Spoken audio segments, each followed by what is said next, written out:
It's Friday. I about said Saturday, everyone. A little bit confusion there, but hey, it's best time of the year, isn't it?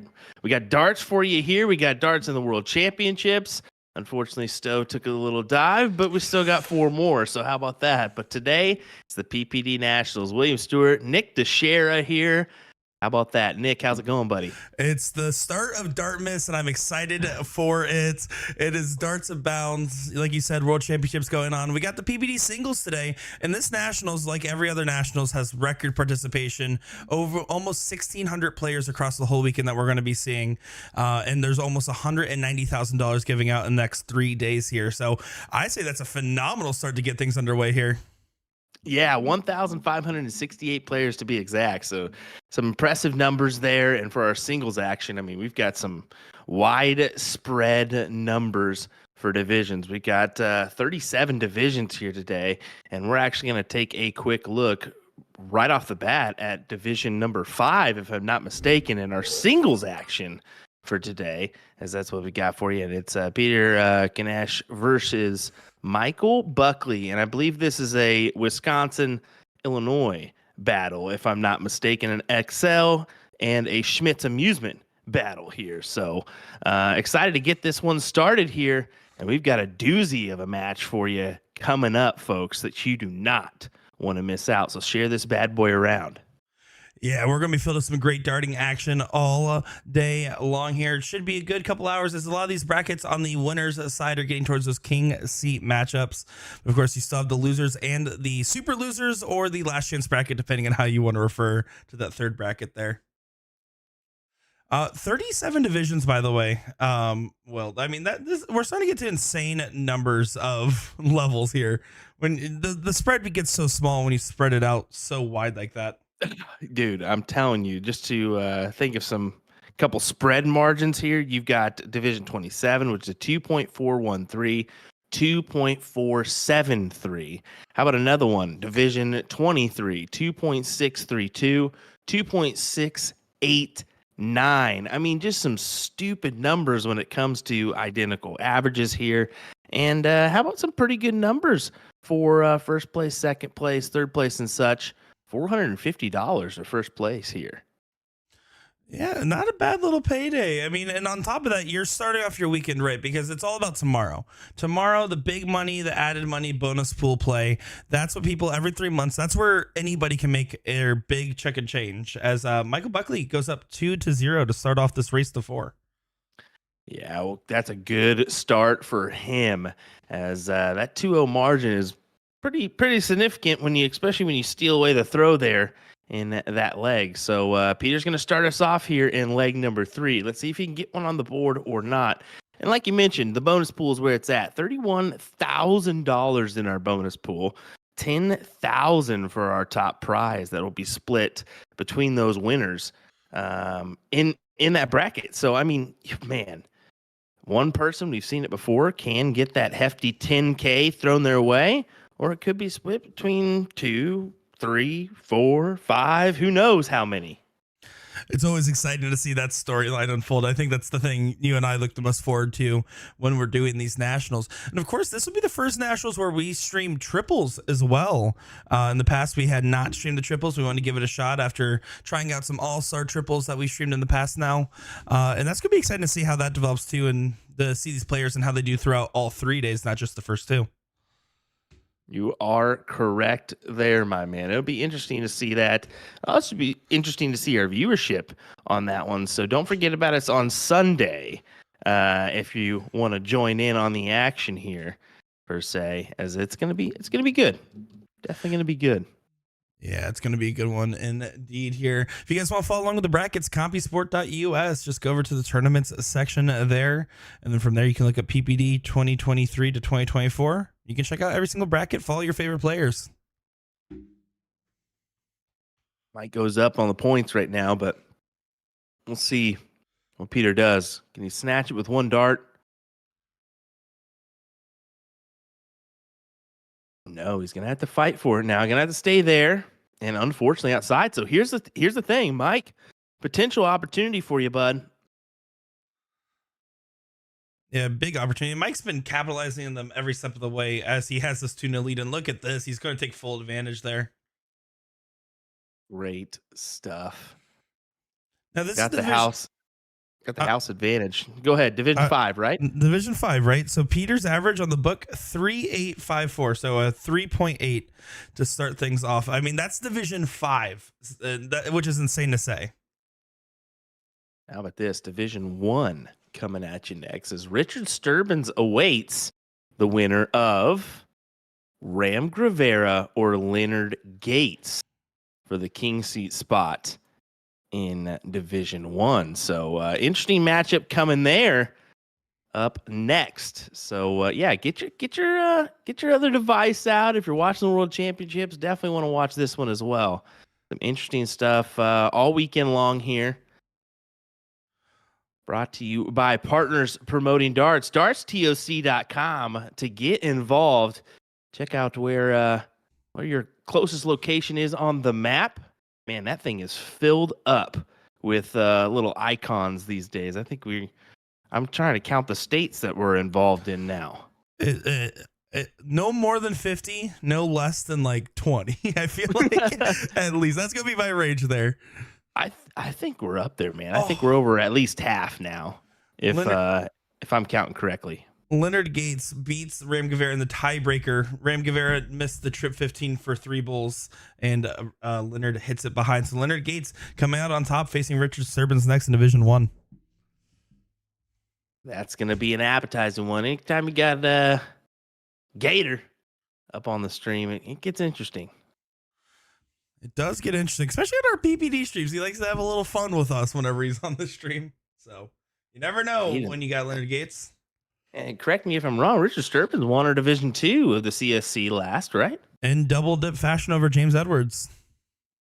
And how about this one? Ram Rivera Jr. I know he just lost. He'll head to our double dip side, but he actually teamed up with Cheyenne Richards for the Women's Challenger Series, just beating out the team of Donna Gagan and her partner. I think it was Dan Gregg, if I'm not mistaken, yesterday. So a little Women's Challenger Series info there for you. Yeah, that WCS has been a lot of fun after our first week in it, right? That first Monday, which also, by the way, if you're on the PPD page, you're getting 4 days in a row of streaming action, right? You're getting the Nationals right into our next WCS matchup. But our first inaugural match was a great time to be had, and Olivia Terry was just a monster. It was received really well from everybody, and I think we knew going into it that after the success of the mixed doubles invitational at the TOC, that this was going to be pretty fun, and it's proven to be, and it's still going to get interesting along the way. You know, when these women flip flop around and choose other partners, can that happen? And oh, by the way, I think we can mention it. We're going to mention it because I'm going to let you mention it, Nick. Who do we got Monday night? Monday night, we have a very exciting matchup that I don't have pulled up here. Oh my gosh, I know. Nick, how I'm dare sorry. you? I wasn't ready for that one. There's a lot going on right now. All righty. Well, I got like, you. You gotta let me know if you're gonna do it and lead in like that. That's the whole thing that we're doing on air. It's gonna be Lisa Yee taking on Chrissy Grimmel. Oh, Lisa Yee taking on Chrissy Grimmel, by the way. Oh yeah, there we go. There we go. So Lisa Yee had what? Mike Scarborough as a partner last time. Yep. And Chrissy Grimmel had Danny Baggish. So wow. Could be an interesting matchup there. Yeah, actually, I really wanted to go see the Chrissy Danny matchup in person. Unfortunately, was not able to make it out there as they played yesterday, last night. So super exciting stuff. A very interesting star-studded team up for sure. And unfortunately, Sean won't be in the mix. So guess who'll be joining us? Danny Baggish on the mic. I'm just kidding. Danny, we're going to hot mic you, all right? We're going to stream right from Trick Shots. Oh, Peter has had an opportunity there, man. If he would have, popped 2 of those big trip 16s, he could have had an opportunity to quickly close out those 18s. And Mike, look at that. Goes ahead and closes them out onto the 15s. This is looking promising for Michael Buckley. Yeah, with extra credit there, looking strong with that double bull at the end. So Mike Redmond points out in the chat here, Lisa Yee might be playing with Adam Savada. Man, I thought that was gonna happen. Where especially in Lisa Yee's neck of the woods, she can pull out so many different great shots that maybe week to week, maybe that male partner's not available. So you never know. 3-0, Michael Buckley. Yeah, Adam Savada at the Arizona Bullshooter. I was out there, got a chance to meet him in person for the first time, and I will say single-handedly, he was the strongest informed player, and had a great run. Played with JC Martinez. They were team 3 eyes because JC still doesn't have 2 fully working eyes yet.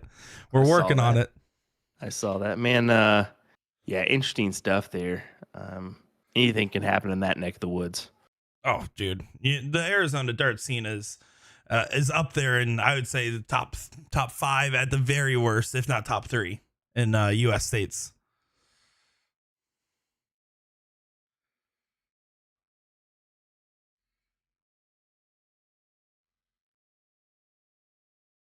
Peter trying to start off right. As your dad's trying to lean in on some Buckeye stuff, but it's not going to phase me as someone's in the playoffs, someone's out. Oopsies. Did I say that out loud? Listen, I'm going to plead the 5th here. But UCF was robbed back when they played Auburn. I'm just kidding. No. We're not getting into the whole. We won't do it. We won't do it. We can't do it. We'll eliminate half the audience. Big 9 mark from Peter Kanesh. Wow. That's a good way to kind of stomp your foot in the ground and say, I don't know, man. I'm going to hang here. Be around for a little bit. It's definitely interesting to see with like Peter. He had a slow start, but he wasn't far out of the running by any means in any of the leagues that we saw. But this like right now, he's looking like he's finally catching back into form. Yeah, looks like it. Good 7 mark here as he just kind of continues on. And you can see, unfortunately, there's no averages there, but he's definitely throwing really well in this leg. Probably a 6+. Definitely a 6+. Unfortunately, we will not get privy to any averages at the bottom of the board for today, just because of how this tournament is set up. Exactly. But worth a mention there before everybody freaks out on us. Normally, the correct thing to do if you guys are freaking out about something, just start tagging Will Stewart in the comments, DMs, whatever. Don't you dare. I hate you. Don't you do that.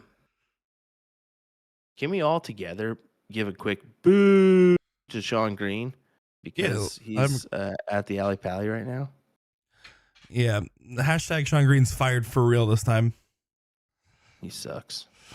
Hey, good on him, though. He's going to have a fun time, but we're definitely not jealous a little bit or something. No, definitely not. No. Can't be jealous. Oh, we get to sit here and watch great darts. Super jealous. I guarantee, no matter what, a North American will win today in PPD. Hey, guaranteed, baby. Guaranteed. Well, here we go. Needing one more bowl to end it. Gets on the board. He slides it in there. I'm surprised he did. 5.33 is his marks per round there. As Carly Griggs gives us the hashtag Sean Green's fired, and she's the one that dishes out the checks. So it's for real, folks. It's been a good run. It's been a good run, Mr. Mean Green. Been a good run, but it hasn't been that good.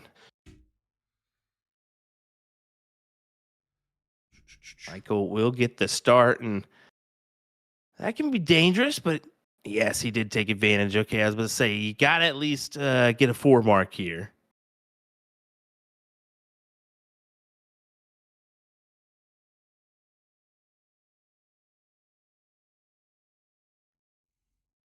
Oh, you can see the frustration. That was purely negative body language there.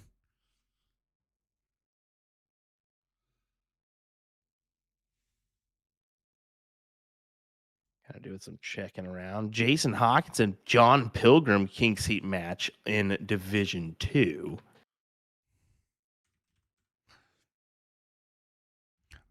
Sounds pretty good. Unfortunately, I don't think Leonard Gates is actually playing at a streaming location today for the Division One, and Rich Sturbins is not at one either, as he is Wow, far way to up. lie to me. Way to lie to I'm me. sorry. Well, listen. It was a tiebreaker. Ram was ahead. It was a tough call there, but I believe we can get the John Pilgrim Jason Hawkinson match coming up Okay. Well, we next. also got Rick Sherbing and Marcus Polk. And that's Troy Vending taking on Star City Amusements in Division number 3. So maybe take a peek at that one as well, possibly. Just a couple matches for you to help you out, Nick.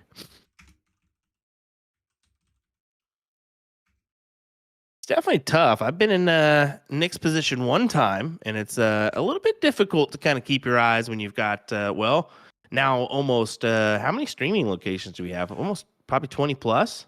We're at 20 plus now. Granted, we don't use all of them. A, for some of them just don't have a lot of nationals participation. Yeah. And B, they always need a little bit of maintenance here and there. But I mean, today, this is the first time ever where, because I'll choose like usually about 10 locations to 15 locations to watch. Today was the first time ever where when I was choosing locations, I had well over 100 players to choose from. Like 100 players that playing at streaming locations. It was insane. Options are very plentiful. Once again, a testament to the PPD for getting out these camera systems for us all to enjoy the action. And numbers have shown it doesn't matter whether it's on site or remote. You guys enjoy the action when it comes to big money darts. And that's what we're presenting here today. $450 on the line for first place in every one of our divisions today. And Michael Buckley right now is looking promising for a 4-1 win here. To gather the king seat in Division 5.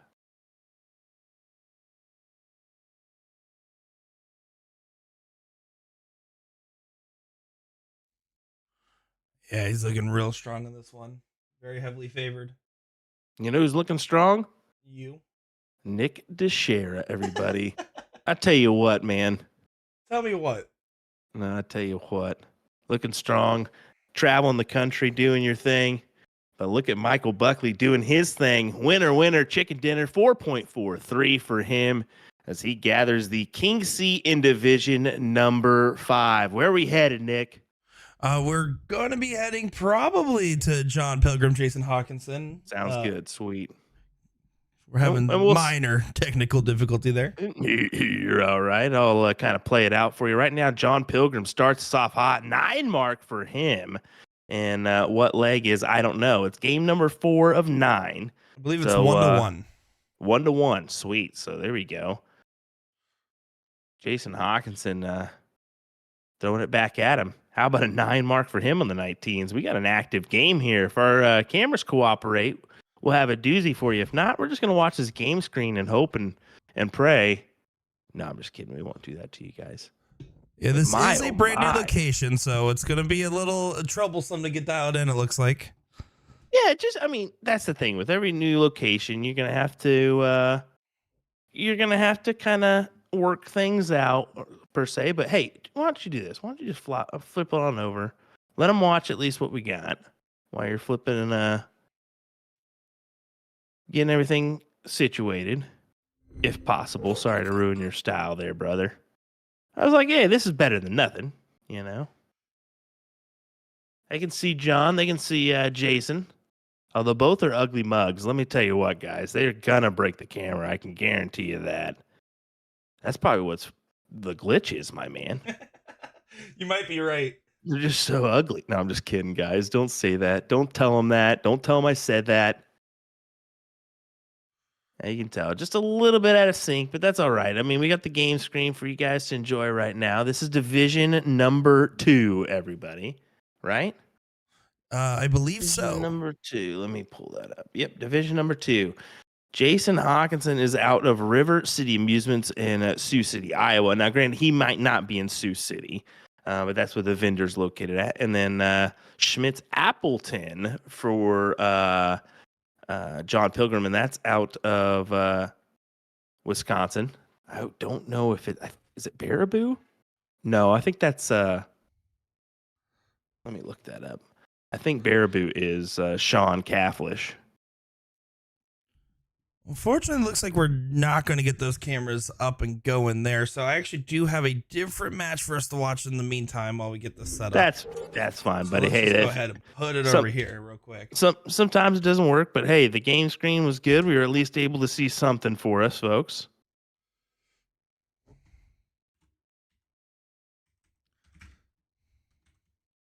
So we're just going to put it on over here. We're actually in all seasons right now in Tacoma, Washington. All Seasons, a lovely bar up there in Tacoma. Luxembourg, Wisconsin for John. I had to look it up. Sorry. So this is Elena Huseman and Holly Witterholt. Okay, Holly Witterholt. What division is this, buddy? Did you say? This is going to be Division 35. So, Oh yeah, I love it. We're gonna get a little action from some of our lower divisions, just which is great to feature some of these lovely folks. We got Samantha Haynes and Don Cooley in the other half of this bracket, and that is one spot before the king queen seat. So Yelena is the individual we're seeing right now in Washington, and then Holly is out of Appleton, Wisconsin as well. Schmidt's Appleton for her. So I guarantee it's an active day in Wisconsin right now. well, when there's darts involved, the Wisconsinites are usually up and doing something. Starting to get a little bit cold. Take the day off. Enjoy the action. What do you say? Sounds pretty good to me.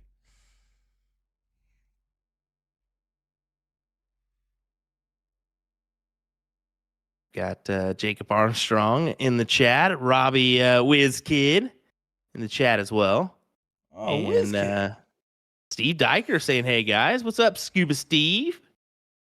Thanks for joining us, buddy." Shout out to Scuba Steve. He was the one that said, "Hey, I got some friends playing out at Black Saddle. I'm gonna go by, give you a call, make sure everything's good with the cameras," and it was. So appreciate Scuba as always. Good stuff, Scuba Steve, the one and only. Tell you what, he can't play darts, but he can fix some. No, I'm just kidding.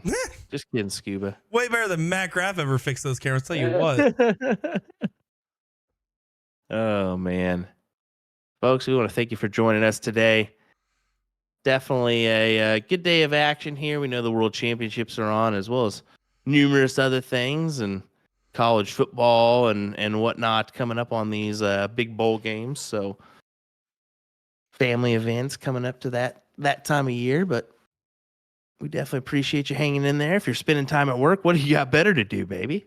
You ain't gonna work. Come on. You ain't gonna work. There's always something better to watch and go on. And then when there's darts, there's always something to do. How about this division number 4 King Seat match? Jeremiah Berger, a name we know very well. Scott Kaiser of Knoxville, Tennessee. Ooh, all right, that should be interesting. An interesting one there, right? I figured that was a mentionable, as we don't see Tennessee on our table a lot. We're starting to see more and more of it. Yeah, they're starting to break into a lot of this stuff. When I went out there I was just out there in October, and I can tell you that there's a very heavy steel tip crowd there, more so than anything else. Oh yeah, that's the thing, is they're dart players. There's no doubt about that.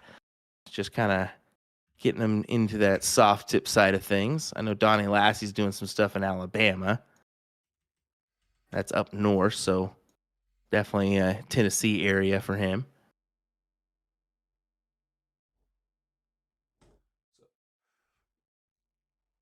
I am watching in the background here. We do got another King Seat match going on in the background here that we'll be kind of giving updates on. We got Division 13 King Seat match underway. Matt Kern versus Ricky Newsom going on. I was about to say another one. Harvey Crudup versus Jason Ammerman for the King Seat of Division 7. That's a Washington, Missouri, Washington, Iowa matchup. My mistake there. I see a lot of Jason in Missouri, Kansas City area, just because that's kind of a central location for all those events. Yeah, Harvey does play also out of all seasons. Got a chance to meet him. Normally plays with Christian Bozard in a lot of these doubles events. And when I flipped the camera on over to them last time and it didn't go so well, they had a heartbreaking loss. And Harvey came to me at TSC. He's like, "So I heard you're the reason we lost. You turned on the cameras?" So he had a laugh about it. That's good. Steve Drew, already a king seat holder in division number 8 of Wisconsin. So he'll automatically have 450 or our second place prize of $300 in his pocket. Not too bad to start off the weekend. And that's what this is about, right? It's about starting off your weekend properly. It's about making sure you're feeling really good, really comfortable. And you don't have to go anywhere, man. You just go down to the bar down the street. You know, um, you know where that is. You know the prices. You know what to bring. You know how many coins you're going to put in the machine, and go for there. You know, take your money and run. No expenses. No hotel fees. Well, yeah, I mean, a little bit of gas money, maybe a lot of bit of gas money, depending on where you're located, but definitely not as much as going to the tournament 6 hours away, right? Yeah, well, it's also what's interesting is if you really wanted to, for I don't know why you would, but you could play at a different bar each day of the nationals if you really wanted to. Yeah, Nothing's stopping you. could show some love, right? Yeah, absolutely. And then Robbie gives us the typical young 20 response, similar to Nick. I spend more at the local bar, though. Yeah, listen, you maybe need to spend more on working on those thirst trap selfies, Robbie. All right, let's be honest. Let's be Robbie's honest. good at those. Robbie's good at those, isn't he? I like the one where he tagged Johnny Lackey. He's like, "This is how it's done," by the way, or whatever it was. Jeez Louise. Oh, That's scary. Scary stuff. scary. That's the right word, probably. Well, Holly, look at her go here. Single 16, trip 16, 240 to 209 as she looks to gather the 2-0 advantage. Yeah, she is right now a heavy favorite to take this 2 straight, as you said there. And what is pretty dominant fashion. And you'll notice that a lot when you go to the brackets is that even though everyone's in a very small average ranges, unless you're Division 1 or 37, where the ranges are a little bit bigger. But when you're in these middle divisions and everything's super close, it really is who has the hot hand right now. Sometimes these matches would get really gritty, and sometimes you just see one person catch a hot streak at the right time. Yeah, and this is division number 35, correct? So our average difference is a 1.86 to a 1.97, which is just incredibly tight. And you're going to see that across the board on most of our averages.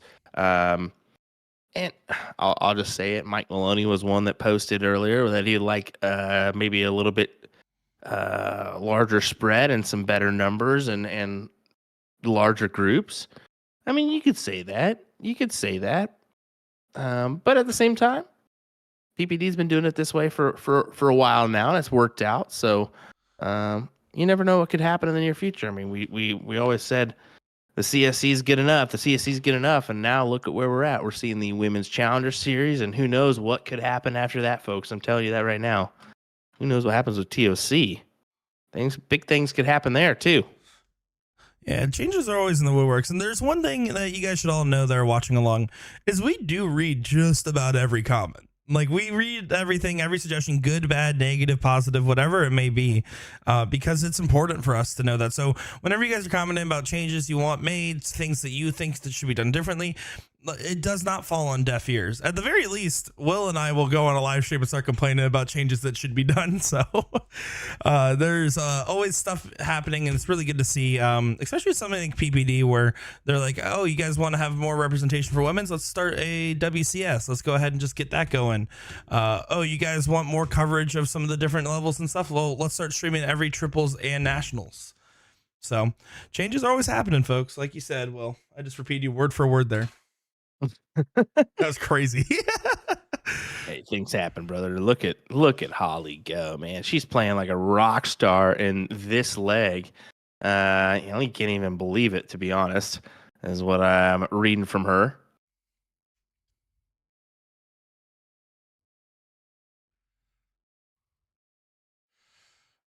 Holly, Needing the one mark on the bull to take the 2-0 advantage here in this one.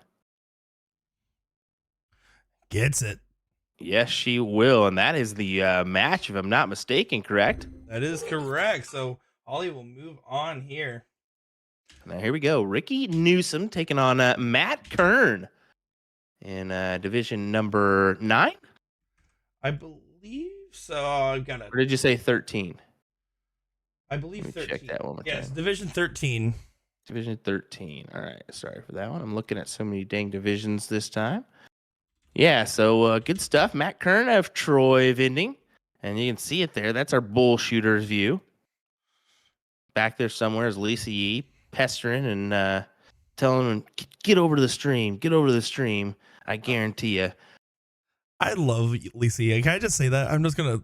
I hate her. I love can't her. stand her. I can't stand her.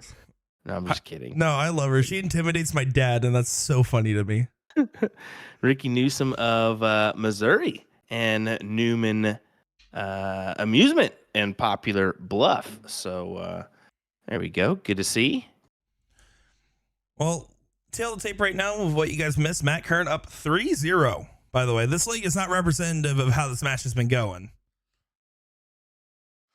So one game away from taking it, although Ricky looks like he's going to get his first leg on the board here, but then has to break throw for the rest of the way till the diddle.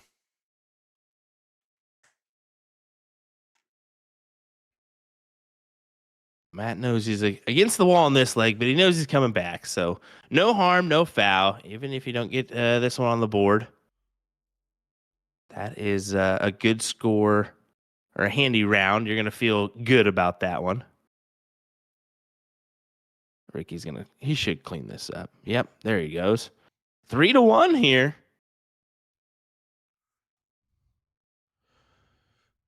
Julia Scott saying, Nick and Will, how y'all doing? How do I get involved in this tournament? Well, the first thing is get involved in the PPD if you're not. So dartstoc.com. Get involved in one of those DRTs, maybe a league. See where a board is located near you. And if there's one not located near you, well, reach out to a vendor near you and tell them, what are you doing? Let's get involved in the PPD. I'd love to do it. That's the first steps. From there, what would you do, Nick? Yeah, I mean, qualifying for something like Nationals is as easy as playing League one night a week. Do you recommend maybe getting that second league in there or the All-Star trip so that way you can get higher up on your All-Star rankings list to qualify for the bonus pools, which is where the money really is made. But if you want to simply just play in Nationals, have fun, play with your friends and singles, doubles, and triples across the 3 days, one night a league is all you need. Yeah, and here we go. 1,000 is where you want to be in the player ranking system, correct? And then it goes on down from there. So 1 to 100, you're going to be big 9 mark there from Kern. You're going to be in the 10,000 bonus pool. 6,000 is 101 to 250, 5,000 251 to 400, 401 to 550, 4,000, and so on and so forth. So now, granted, that's going to be split, but still some big money we've seen thrown out to those bonus pool participants. So never know what was the gentleman's name in Florida that Johnny 4, aka Sleepy. That's right. Sleepy won $10K by being the only one to win his bracket in the $10K bonus pool. Well, and magnificent. Let's be honest. I remember when we first started covering some of this national stuff, we were all like, hey, some guy named Chris Watson won 4K to himself. Then all of a sudden that next month later gets in the CSC and ends up winning it in Division 2. He was a 4K winner. That's how we first talked about him on our live streams. Didn't even know he won until they called him afterwards and was like, hey, you're a 4K bonus pool. He said, what's that? Yep. No, I'm dead. That's a dead serious. He told us that. No, it's one of my favorite stories. It absolutely is. But that's honestly the best case scenario. I'm not one to get nervous because of bracket position when I'm in the tournament, but I would get a little bit more nervous if my bracket position also had a $4,000 kicker that I didn't even know I was in the running for. Right. For him, best case scenario was not knowing that was in play. My goodness. Almost $40,000 up for grabs today. in our singles, $38,480 to be exact. Just a little reminder of that eye-popping number we're presenting to you, just for being involved in this bad boy. But Matt needs to get out in front, but should do so. That dart.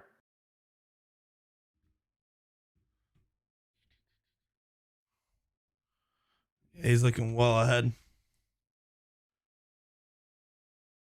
All right. Steve on YouTube, he said, you talk about having the super loser bracket. Is that triple elimination format because becoming more popular? PPD is probably one of the only ones that do that. We don't see that very much so, but Jim Turrentine created it a long time ago, and we've kind of kept with it. It's been a great format because it gives you that other opportunity. And we did speak with Jim about it, and he just said there's nothing better than kind of looking at it back at the end of the day and saying who came back from that one. They were one loss. They only needed that one loss, and who came back and triple dipped and won it all. That's kind of the thing. He also says, also when you say talk to your vendor, it's okay for people to call the operator and have that conversation. It's better than putting them on blast on social media. Exactly, 100%. Have that conversation. There's no need to put unnecessary, unwanted air out there per se. Have that conversation and be upfront with them and say what you want to do and voice your opinion on the matter. See what you can do to help out.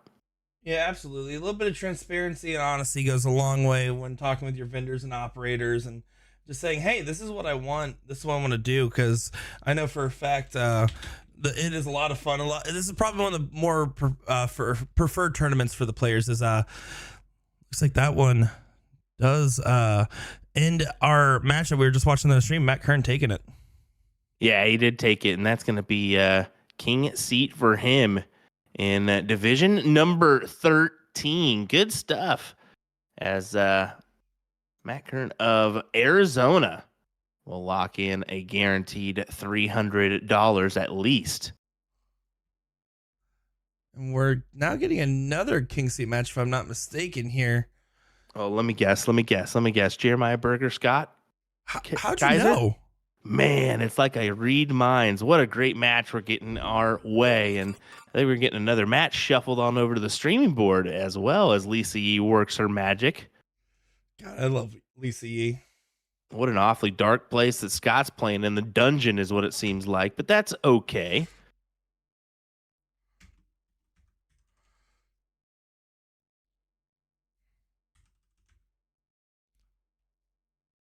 Don't know where Jeremiah is playing out of, as Brian Henry's creepishly looking on. Is that Brian? I don't think it's Brian. It's not even Brian. Oh, my goodness. Is that Mark Citrone? Is that who that is? It looked like Brian just standing there for a second, but I guess not. Whoopsies. Yeah, this is going to be the Division 4 King Seat match, as Scott did take that first leg advantage there.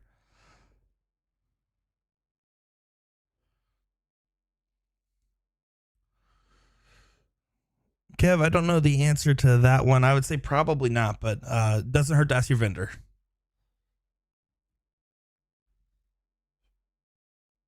That's a question above our pay grade, my guy. I don't know about that one. Is. I don't know about that one.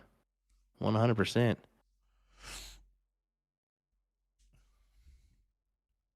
Yeah, it is, Mark. See, look at that. I'm starting to get a handful of these Michigan players down. I did have a fun time. My first time ever in Michigan in Kalamazoo. Let me tell you, thought it was a made-up place. Did not think there was real. I thought I was getting pranked when they said there was a dart tournament in Kalamazoo. Same could be the same about Kissimmee. Listen, at least Disney's there, right? Like, at least we can say Disney's in Kissimmee. It's the same city. Oh, my goodness. No, they just say it's Orlando, buddy. Everybody says it's Orlando. They don't say it's Kissimmee.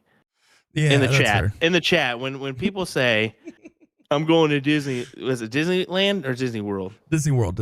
If I'm going to Disney World, where do you say? It's not Kissimmee, it's Orlando, right? If you say Kissimmee, I swear I might have to block I'm you just from those saying posts. it's technically Kissimmee if we're looking at the actual like geological or geographical lines here. Just Oh saying. my word. Just saying. Nick to share, everybody.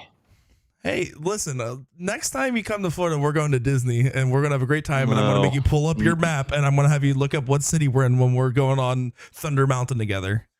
You better push me around in a cart if we're going to Disney, buddy. Okay. Is that the deal breaker? I got it. Full little kid mode. Scott, unfortunately, not able to put himself in a good position here. So Jeremiah trying to make this 1-1 right at the 18s. Yes, sir. And it's a double 18 at that. Jeremiah Johnson confirms. Oh, it's Orlando. Oh my gosh. All right. You know what? You're right. I don't actually live in Florida. Jeremiah Berger, no stranger to our live streams, always makes an appearance during nationals where he does his runs, but he's also played in D2 plenty of times, including a finals appearance against Brett Hollanday. Look at him go here. He looks back, hollers something at the Christmas tree. As maybe there's an elf back there he's talking to. I believe his name is Millar. Oh, that's God, you're brutal. No one clip that and send it to him, or I'll kick you guys from the chat. Nope, do it. Clip it.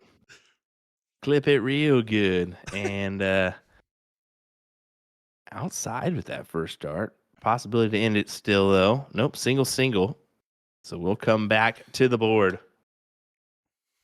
Yeah, but pretty much set to make this one apiece here. We need perfection from Sky. He needed 6 bulls to get a 2-point lead. Let me just do some checking here. I wanted to make sure. Wow, surprising. Everyone, Santa Claus, Kenny Doyle, is actually still in the mix. I figured he would have to jet and get out of here pretty quick, but he's still carrying on, folks. He's letting the elves do the work. He's got John Huseman in his next match. That's an 8th place match on the one chance side. So, a little update on the Santa Claus, Kenny Doyle. Sunshine State Santa. Yeah. Yeah, we really didn't set ourselves up for success with that nickname, huh? Didn't. And how about this? Bob Anderson goes from one match out of the king seat to now the last chance side where he's playing Don Stewart for 7th place. I mean, it just is a testament to the talent of the bracket. And also, I mean, when you go from that winners to the losers, having that format change to Cricket 01 and then to go to a one chance game, I mean, it's a lot of culture shock when you're going between these brackets. Ram Guevara, Mike Scarborough on the one chance side. Or not one chance side, sorry, the one loss. Yes, one loss side. My mistake on that one. So yeah, Division 1 shaping up to be entertaining. Granted, I don't know how much we'll be actually seeing of that, but always some big names worth mentioning. Yeah, no matter what, we'll be able to get probably a handful of finals today. I mean, at least Matt Kern's bracket, right? That's one that we're guaranteed to get, along with a couple others. And I mean, I'm watching along about 80 players in the background. So if I ever get quiet and talk to a normal amount rather than my amount that is way too much, it's because I'm in the background looking at all these players. Well, a little update here from Division 2. We did take a peek at this match, Jason Hawkinson versus John Pilgrim. Jason Hawkinson actually came out on top in that match, so he is your king seat holder in Division 2, guaranteed at least $300. Reminder, I do take $1 off the top, folks, so it's actually $2.99. He's got to pay for the Whataburger, his favorite. God, you suck. I did see the stupidest Christmas decoration yesterday in someone's yard as we went kind of looking at Christmas lights. Someone had a Santa sitting on a Whataburger cup as a blow-up yard decoration. I've never wanted to go kick something down in my entire life. I don't blame you. The Whataburger was way too overhyped. I literally rolled down my window and said, "It's a glorified Sonic. It's not even that good."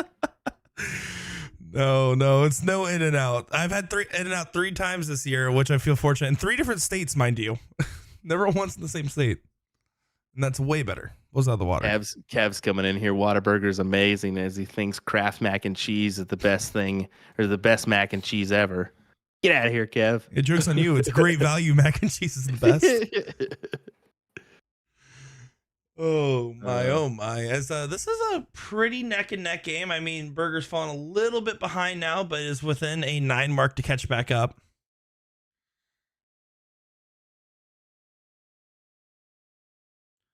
Does need a big one here.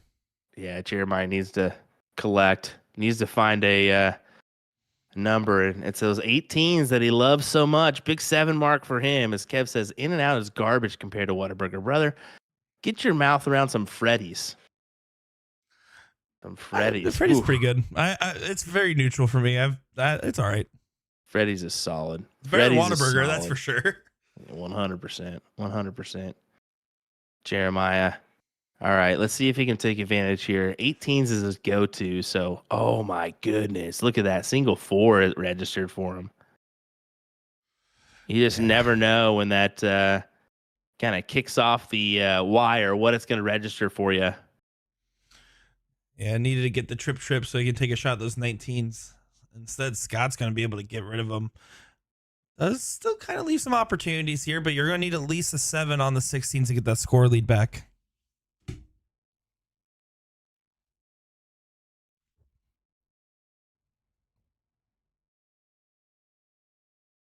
Sometimes these 16s or 15s can be make or break for you on the day. And right now, unfortunately, not a great opportunity for Jeremiah. All in the hands of Scott to take the 2-1 advantage here. Boom. Big stuff for him. 5 mark there. Yeah, it's just a 5, but that 5 mark will do it for him. Yeah, Scott's really putting in the work right now. Yeah, give him that cushion that he needs. Yeah, you can see Burger's kind of rattled there. Not much you can do to save it this leg. Would have needed perfection to try to dig back in. So Scott set to take this 2-1. Again, guys, want to thank you all for watching along with us as we have some great darting action for the rest of the day here. But don't go blink and you miss, because these things go by pretty fast, especially the singles here. These guys get playing. I've 37 divisions. It's always done in about 6 hours from the for all divisions to be fully finished. I mean, it's pretty crazy how efficient they run. I'm gonna guess for the stream we got maybe a couple hours more of coverage for you, to be honest, as we kind of continue on here with our action. I mean, that's just kind of how things go when you start getting to the down to the nitty gritty point in the brackets.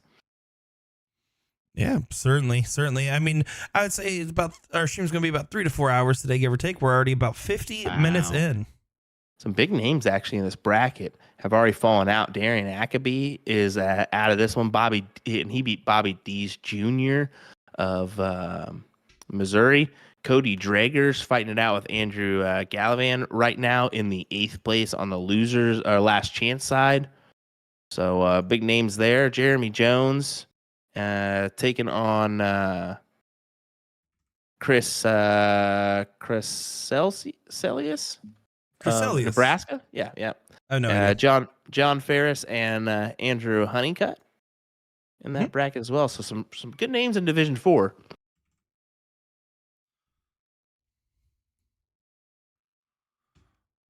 Look at this. Right now, these guys are definitely playing at a different speed. Before last game, pretty gritty. Couple 3-4 marks here and there. This one, completely different. They're hitting 5 or more almost every go at this point. Rich Durbin's in the chat, by the way. How's it going, Love sir? that. What's going on, sir? How are you? How about this? Your bracket for this one, 3.985 to 4.15. So really tight there as well. I mean, like I said, all our brackets are pretty tight, but that one's where it really starts to get tighter. I mean, your first 3 are a little bit spread out, more spread out than everything else, and then Division 4 on down really gets tight.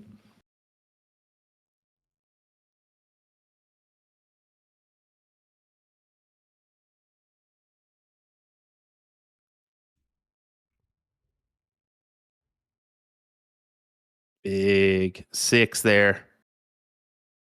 Does just enough to answer. But I feel like Jeremy Jeremiah will try to collect here, and then it'll be a double 18. Oh, try to. Yep. Inside wire, though. That's smart strategy. Go inside wire if you're going to go double.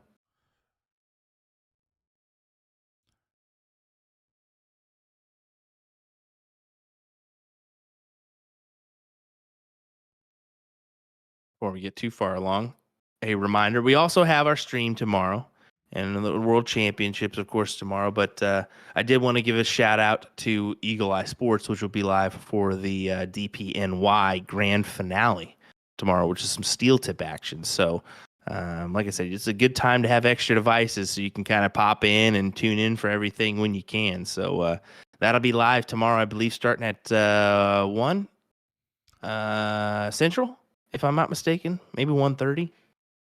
Let's just plan for 1. If it's 1:30, guess what? You're extra ready.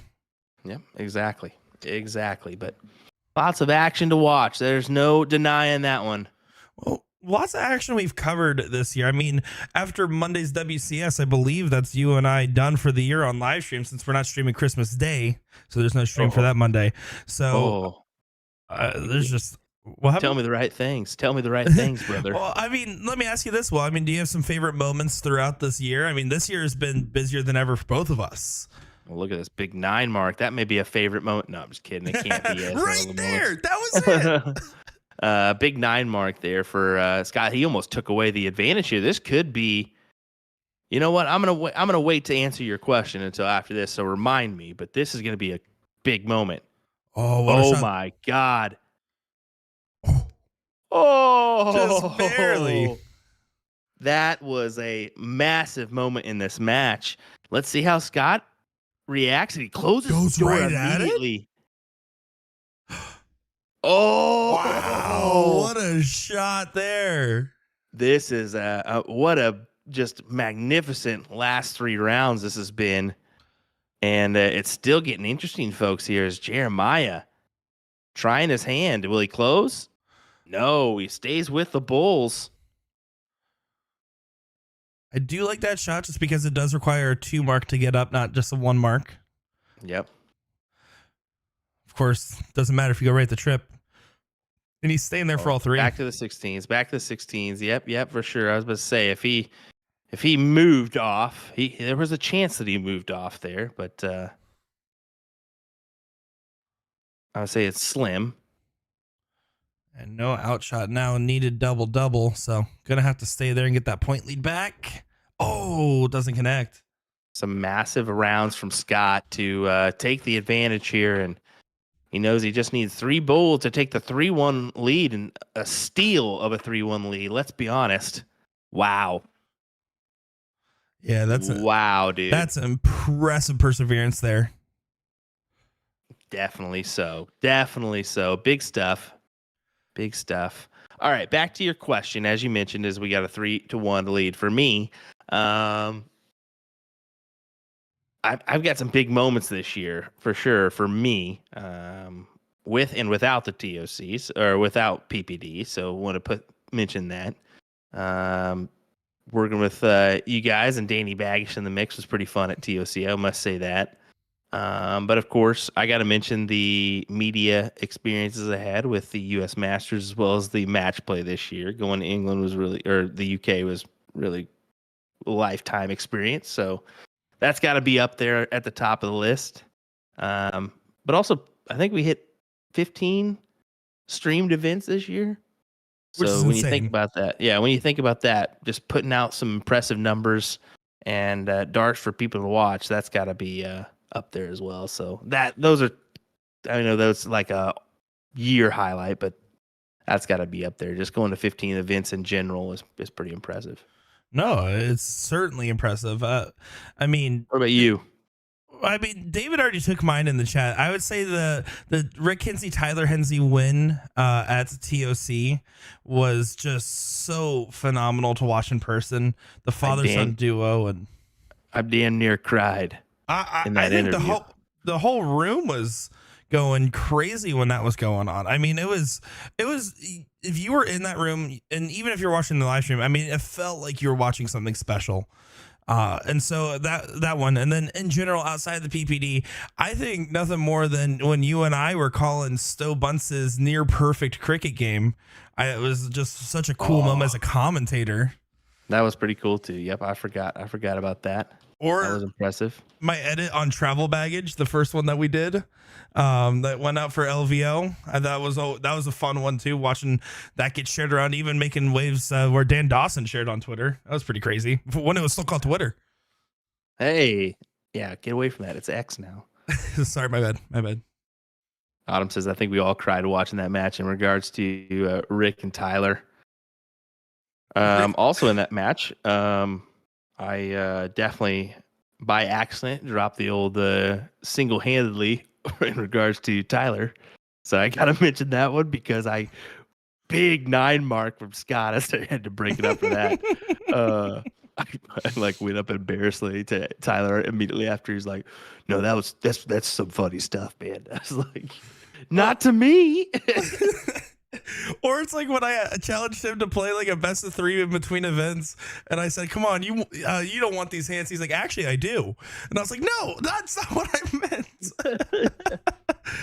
Oh, dude, look at this from Scott. Look at this from Scott. My goodness, look at this from Scott. Back to back impressive stuff for him as he's looking promising for the 4-1 win here. And the king seat in division number 4. Wow.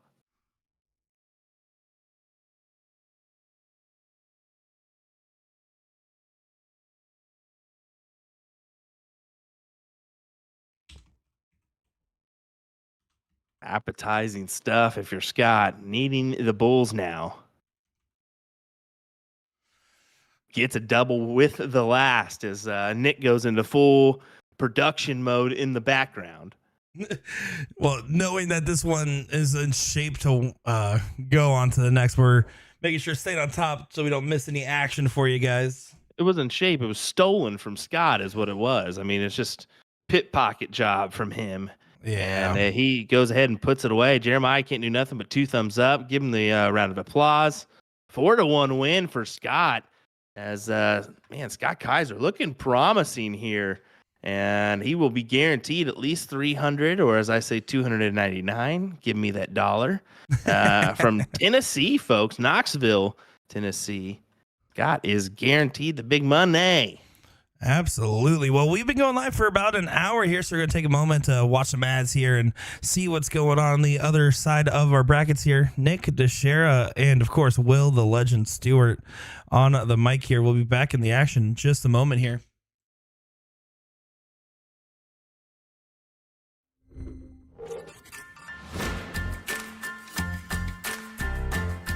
Okay. No, I knew I was going to have to do a little bit more of for the flight to come off. The weightlifting this week. It won't break, today, tear, crack, or particularly, bend out of shape in the long run because it's just soft and flexible enough. On top of the amazing material itself, the edges are reinforced along the wings to provide extra protection from tight groupings. But remember, aesthetically, cosmetically, it's not going to look pretty. Yes, you will see some fraying and scratching, like many others out there, but it will hold up. It'll take a beating and continue. I don't even think they're making the 8 fly anymore. In conclusion, after weeks of play, this isn't 100% beautiful, but it's functional. And I'm personally ranking it top 2 out of all systems for durability. The thread system is truly innovative. The flight can't come off, and that's plenty enough reason to give it a try.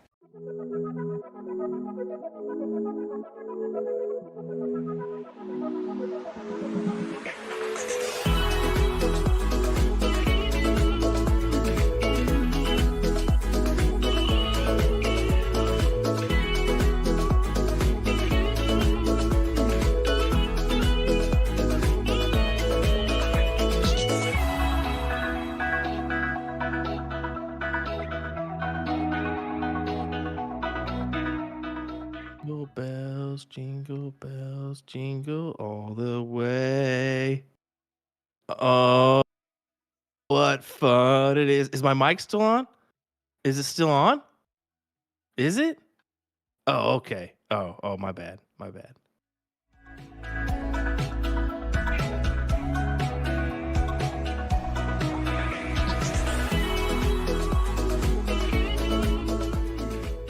So you want to get into darts, but you're not sure how. We can definitely help with that. We're A to Z darts.com, and we've been a dart specialty store for over 30 years. We have the greatest variety of darts in the country. But don't worry, we can narrow down that selection for you, whether you're a complete beginner or a full-on expert. We developed our own Colonial brand to offer an inexpensive line of darts, dartboards, and accessories, so you can get into the game without breaking the bank. Join our amazing community by going to azdarts.com.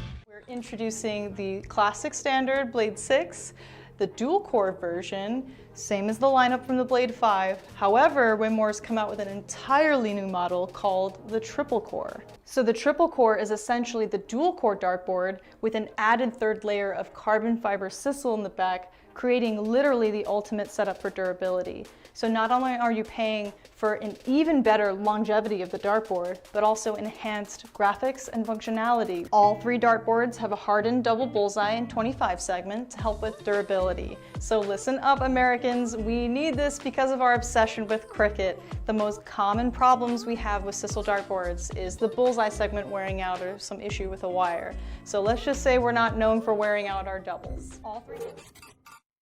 I can't tell you how thrilled I am to have a production guy that doesn't know how to kill a mic. It is great, guys. listen, hold on. You were just complimenting me right before this. No, it's all good. No, I kind of knew. I was like, man, maybe I should just hit my double check. He's got a lot of stuff going on. No, at least we didn't go too out of control. Just old ass video, which I said, which is okay. I mean, every once in a while you're gonna drop one. At least it's that. Yeah. Listen, compared to what you normally say off the mic, that was way better. Ooh, buddy, let me tell you what. Tell me what. Yeah, but hey, just fun fact, if you didn't hear, I don't even think they make the 8-fight system anymore. So get rid of that one, bud. Hey, listen, I'm gonna get rid of the ad starting tomorrow's stream. Okay. So it's already in rotation. Alrighty. So check out that new K-Flex system. There's a good review on that by Jen. She did so good with that. Dude, she's killing it with those short videos. Let me tell you what, man. She's just it's been great. It's been great. We're really seeing the numbers and the attention drawn on and like exactly what people want to watch, whether it's tips or checkouts or whatever it may be. So yeah, excited to see what happens with both A to Z darts as well as USA darts, PPD here for 2024. Some big stuff coming your way. I think we're gonna really try to up the production once again for TOC this year. We're going to try to do some more stuff throughout the year, including more streams. We already added the triples. We already added the women's challenger series. So who knows? We may add something else down the road. And let me tell you, if you're curious where to start with watching Jen Mounts' videos, personal favorite, go watch her try on playing darts with a tank top. Great video. Yeah, good stuff. Good stuff. She's having some fun with it. She's super funny. So in the background here, starting to see these brackets start to whittle down, starting to get some of these locations. Unfortunately, some of them that we didn't get a chance to cover yet get eliminated, as Brandon Neal for playing out of Stolies did get in 6. So it's just I was hoping to get 2 next. But this is Division 13 that you guys are watching right now. Division number 13. Love it. Ricky Newsom did take the king seat match, but this is your third place match with Patrick and Matt. Patrick out of La Crosse, Wisconsin for Stansfield Vending. Granted, he may be around La Crosse. He may not be exactly in La Crosse. So reminder of that one. And then you can kind of see it from the setup, as it's a good streaming setup. This is Troy Vending, Phoenix, Arizona at Bull Shooters. Big bar there in Arizona. That's an understatement. It's a huge bar. It's massive. Right. Massive bar. Sorry. I feel a little better now.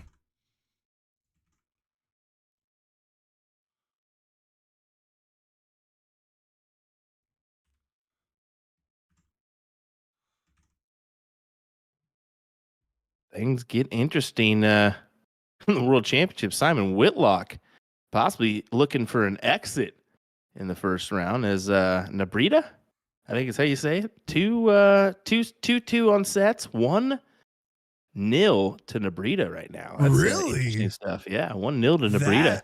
That's fascinating.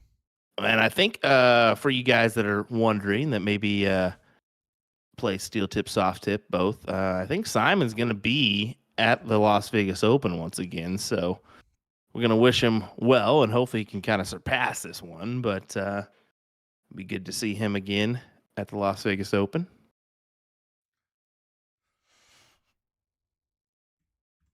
The Wizard. He is definitely the Wizard, man. I don't know if you know that, or a lot of people know. The reason they call him the Wizard is because those points that he has are handmade by him. Is that true? I didn't know that. Yeah, so the points that he does, he hand makes a lot of these points for players. So that's kind of why they blame Simon for the aggressive points these days. He is also very keen on modifying his flights, and he may have a set right now. No, he doesn't. So he's been known to kind of cut the flights every once in a while in certain spots to make him fly the way he wants him to fly. You know what? You got to respect a player that knows what they like to do with their setup. That's the thing. He doesn't. He just tinkers with different stuff and see how it goes. And I mean, look at Snakebite. He's the same thing, but he does it all the time, where Simon Smalley adjusts over the time, you know. Well, look at this. Matt looking for the 1-0. May not be the best of legs, but it is a 1-0 advantage. Now we are middle bracket, so we're going to be seeing some 0-1 here. Ooh, a little bit of 0-1, a little bit of difference there. Could be a potentially big difference depending on how these players are feeling today. Definitely so. There's a certain like superstition, especially I feel like in darts, where it's if I'm playing cricket, the bulls are harder to hit, and if I'm playing 0-1, the triples are harder to hit. And it's one of those funny things where sometimes players really do struggle in these mixed game formats. Personally, I struggle in every format, so it doesn't matter.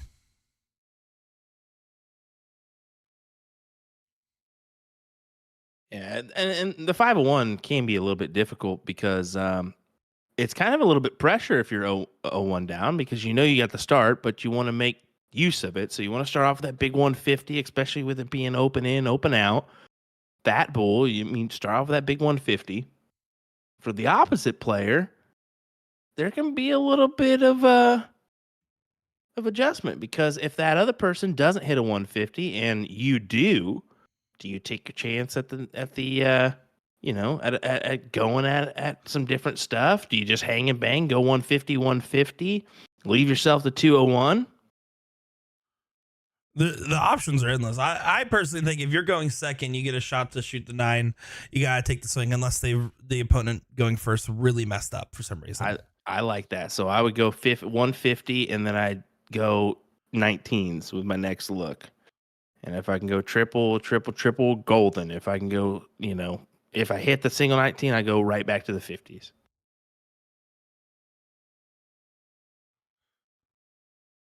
mean, you are, man, I don't know the percentage per se, but you're really on the outside looking in when you're starting second in that 501 game most of the time. In the higher levels, this game typically means that it's going all 3 legs. Doesn't always mean it. In this case, Matt will get the first shot. Exactly.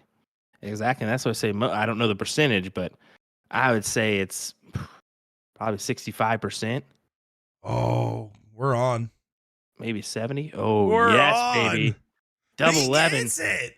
Matt Kern with a big win, 2-0. Wow. Wow, indeed. And I want to be honest, folks. I don't even think out of all the streaming boards, I'm watching 10 different bars right now. I don't have another match quite ready for us here.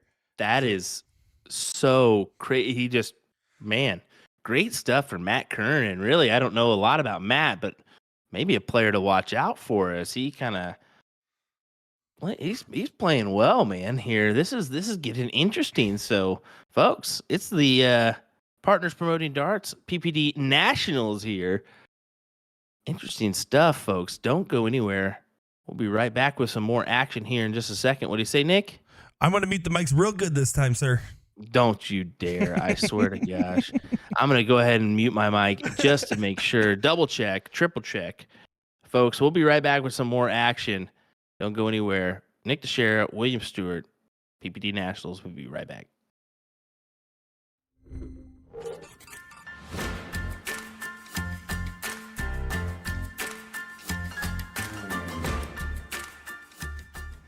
With 8 flight, it is nearly impossible for the flight to come off. It won't break, tear, crack, or bend out of shape in the long run because it's just soft and flexible enough. On top of the amazing material itself, the edges are reinforced along the wings to provide extra protection from tight groupings. But remember, aesthetically, cosmetically, it's not going to look pretty. Yes, you will see some fraying and scratching, like many others out there, but it will hold up, it'll take a beating, and continue to take a beating. In conclusion, after weeks of play, this isn't 100% beautiful, but it's functional. And I'm personally ranking it top 2 out of all systems for durability.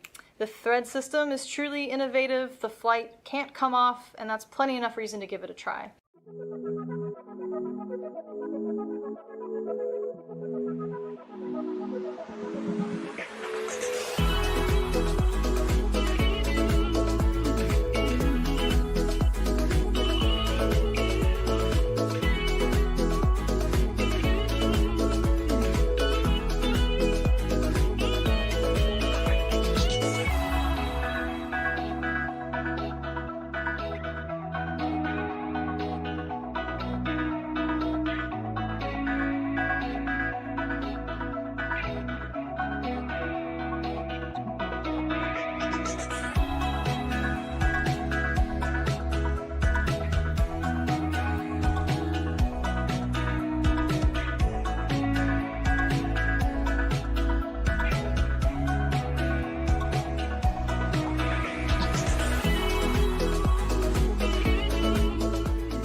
Get into darts, but you're not sure how. We can definitely help with that.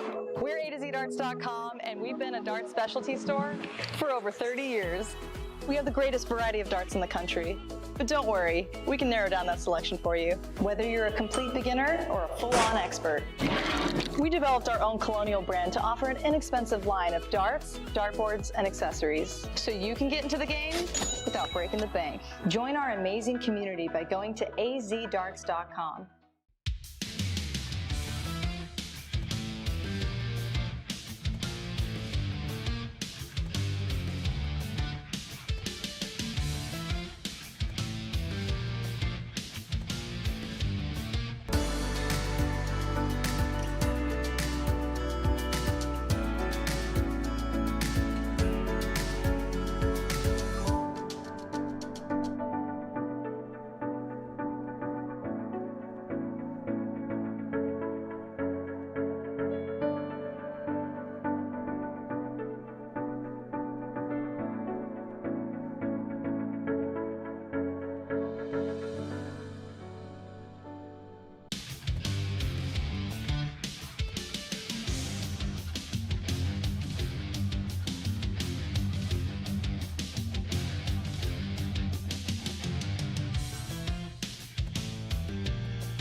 Introducing the classic standard Blade 6, the dual core version, same as the lineup from the Blade 5. However, Winmore's come out with an entirely new model called the triple core. So the triple core is essentially the dual core dartboard with an added third layer of carbon fiber sisal in the back, creating literally the ultimate setup for durability. So not only are you paying for an even better longevity of the dartboard, but also enhanced graphics and functionality. All 3 dartboards have a hardened double bullseye and 25 segment to help with durability. So listen up, Americans, we need this because of our obsession with cricket. The most common problems we have with sisal dartboards is the bullseye segment wearing out or some issue with a wire. So let's just say we're not known for wearing out our doubles. All 3 dartboards come fitted with the 3 Rotolock wheels to help stabilize the board to any wall surface. But the adjustable wheels make your life so much easier because they allow you to rotate your board super quick and easy. You just loosen them, rotate, then tighten them again, then of course fix your numbering. So in preparation for a recent event, I put this board to the test with 4 to 6 hours of practice per week for a month straight. This gave me an opportunity to see how this board holds up, as well as give you all that honest opinion you've been waiting for. After just a few throws, I was able to tell that this board was a touch softer than popular brands I've used in the past. Admittedly, this had me a little scared, thinking this would lead to a fairly quick wear down. Instead, after a week, I was still at the point where I felt the board did not need to be rotated. Overall, after a month and around 20 hours of play, I was thoroughly surprised by how well this board held up. Yes, there was some aesthetic wear and tear, but I do feel there was a decrease in the amount of bounce that I had, which I directly contributed to the board's softness. For me, this is a winner for both new and experienced players who like to put their hours in. Alrighty folks, don't forget we're your partner in darts. If you have any questions, comments, or concerns, don't hesitate to reach out. Thanks for watching. How to use a Corona light on a soft tip electronic dartboard using a Target Corona conversion kit. This kit comes with 4 identical pieces here. Very, very simple. The very bottom has 4 prongs that actually insert into the outer ring of the board. The other backside has a magnetic piece there that goes and connects against the magnetic feet of the Corona light. So full disclosure for this kit, it's not compatible with all electronic dartboards out there. We've tested every one in the store. It does not work with the Target Nexus or other boards similar to that shell, and it doesn't work with the Grand Practice 13-inch board. However, it's compatible with the Grand versions 1, 2, 3, 3S and the Grand Dash, as well as the Darts Live 100S and 200S. And that is it. You guys ready? Turn this bad boy on. Voila, that is it. Very, very easy to do, super affordable with the Target Corona conversion kit.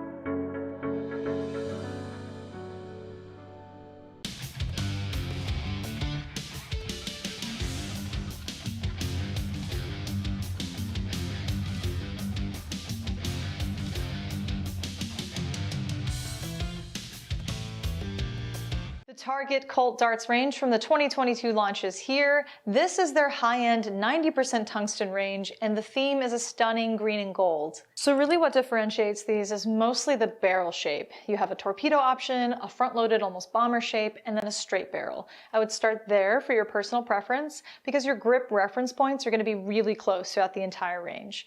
All right, let's throw all of the steel tip variants onto the Target Aspar board. And as you can see, we've got the brand new mod home dartboard system all set up, ready to go.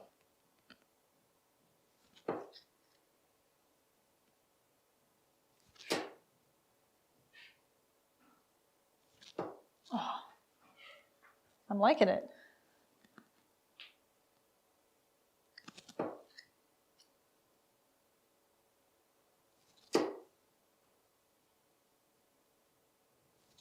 I'm really liking it.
And a quick note on the dual core dartboard, it's mounted on the very new edge corner bracket. So that is a new product by Winmore, and we've reviewed that and we're gonna show you exactly how to mount it. So stay tuned for that video. But in the meantime, let's chuck some darts. Okay, we'll go 20.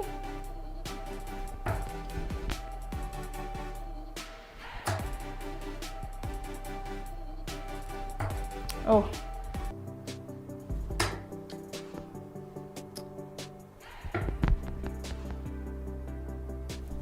Oh, missed the hat trick again. That's okay. But did you guys notice that this corner bracket is freaking solid, man? The board is not shaking at all, at least from my vantage point. I'll check to see the close-up afterwards. But even removing the darts, solid board, solid corner mount. The new FitPoint Plus CC conversion points. The CC in the name stands for carbon composite, which is a material that is very durable yet very lightweight, close to the soft tip plastic points you're used to throwing. They come in 2 available lengths to choose from, the shorter 25mm and the longer 30mm. They feature barbed tips that help to prevent bounce outs.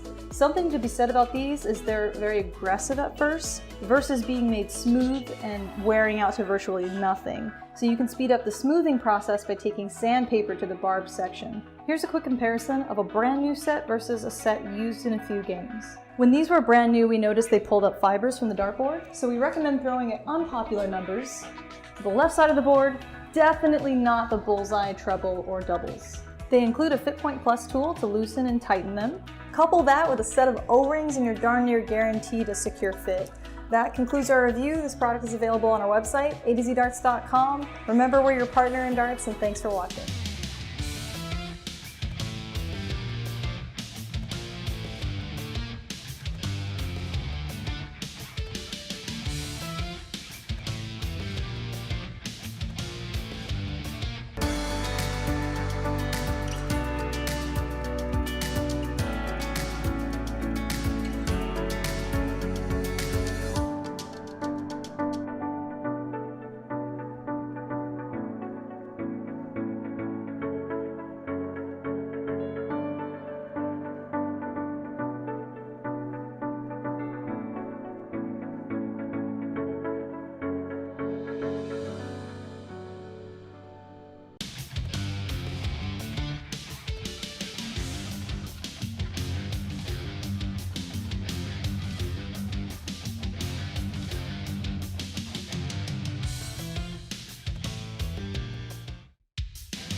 So when...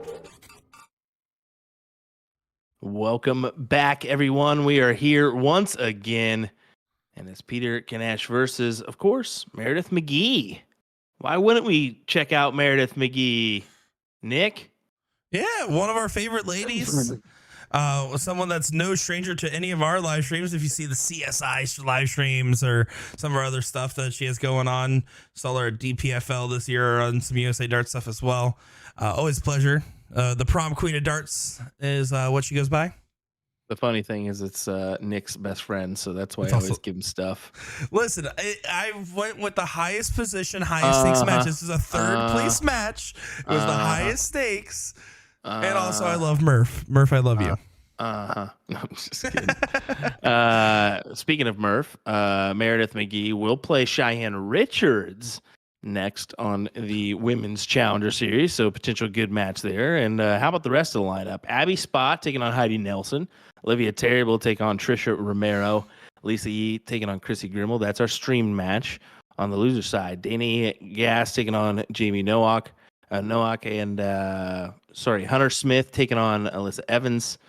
Brittany Karst taking on Stacy Tulloch. And then Lorena Mosley taking on Donna Gagan. So there's your lineup. Yeah, that WCS is stacked with talent. Can we just be honest? A lot of people were talking about the highlighting women or men and whatnot. Let me tell you, the women are the stars of the show with how great they are. And it proved it Monday night when we saw Olivia Terry and Alyssa Evans just carry the highest averages on the board for some of those legs there, and especially the one where we saw back-to-back nines from Terry. Yeah, certainly so. I mean, I'm excited for more of that stuff, so tune in almost every Monday night here coming up. The only Monday night we're not going to be on is, well, of course, I would be on Christmas. Christmas, yeah. Not going to happen there. Yeah, Christmas. But we will be live on the 1st of the year. So starting off the year with a live stream.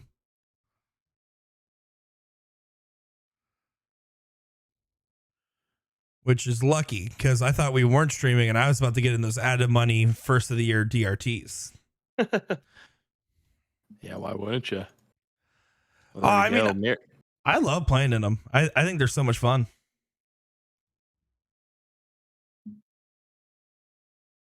Meredith's got to find a big number here. Big trip 17. How about another? There's another. She may hold on and just kind of hit it. Yeah, she went up. She went up to the trip 20. I was thinking maybe with 2 houses down, she'll stay. I think it probably would have been safer and smarter to stay just because one more single would add a mark. But also, it could be heavily blocked. It would be the other argument there. If there was no room in it, then maybe just feeling the need to grab a number. In either case, though, Peter does regain that point lead, but not by as much of a differential here.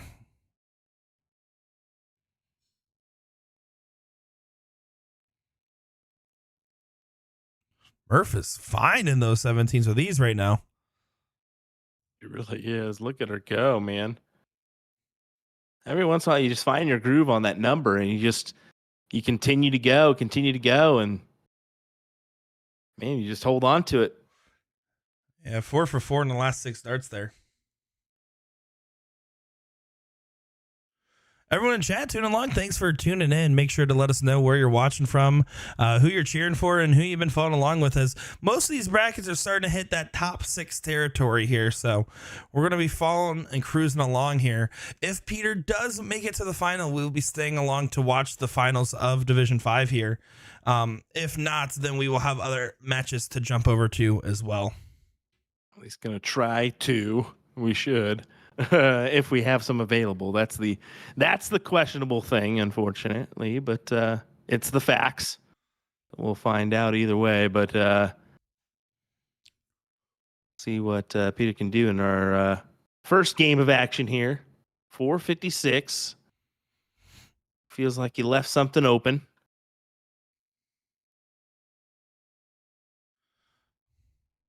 Ties it on the first start here. Yeah, this time wisely staying down. With the tied score, decides to stay for all 3 even, but just gets that initial triple.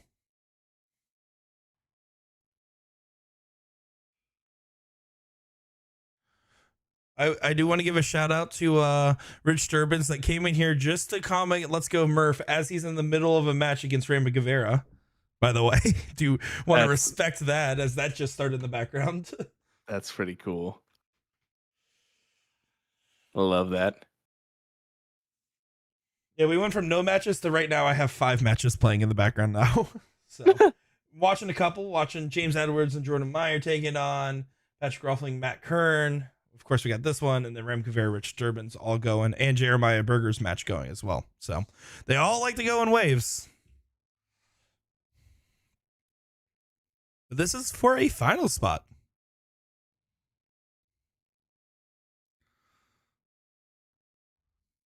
Finals berth. You gotta love it. We're already down to that moment. Quick brackets here in our singles action. Well, it's to be expected. Of course, tomorrow with our doubles and our triples action will be a little bit longer. So anticipate that.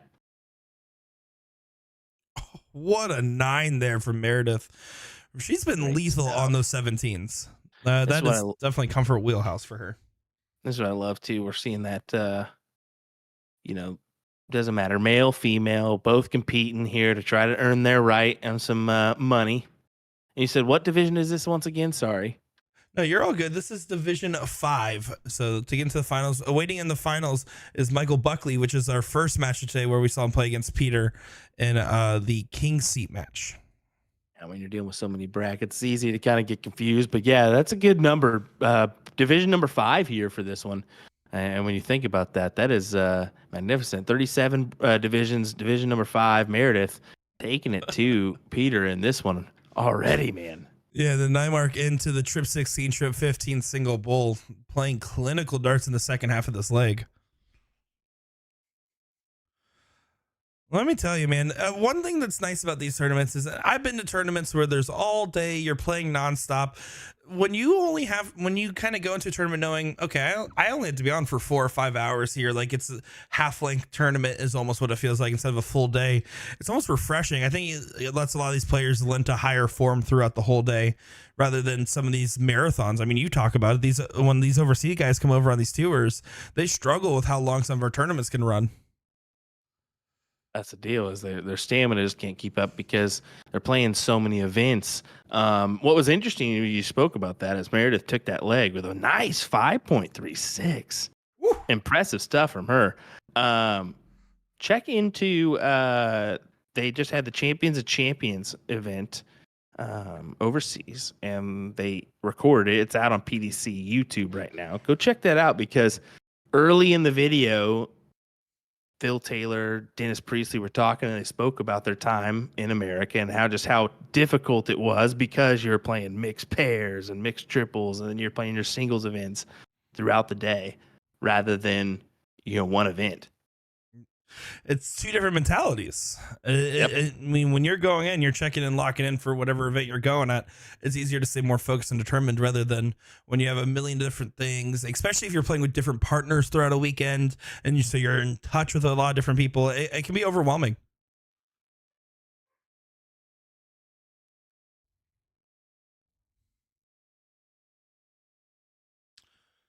Meredith has a chance to get ahead in this one. She really does here. We'll see.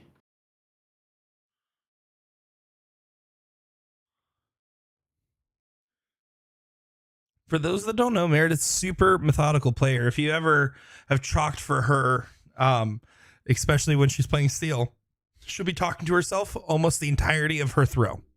There's very rare where she's quiet. I mean, you can see it when she's at TOC as well. Something's going on, she'll start telling herself what to do. It is certainly a sight to behold.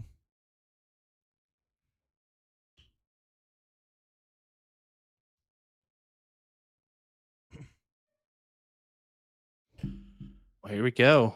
She's got a real good opportunity here. See all my Florida friends. All of Florida's tuning in for this one of the teams. We got Skylar Carpenter, Kaylee. We got a bunch of different people tuning in.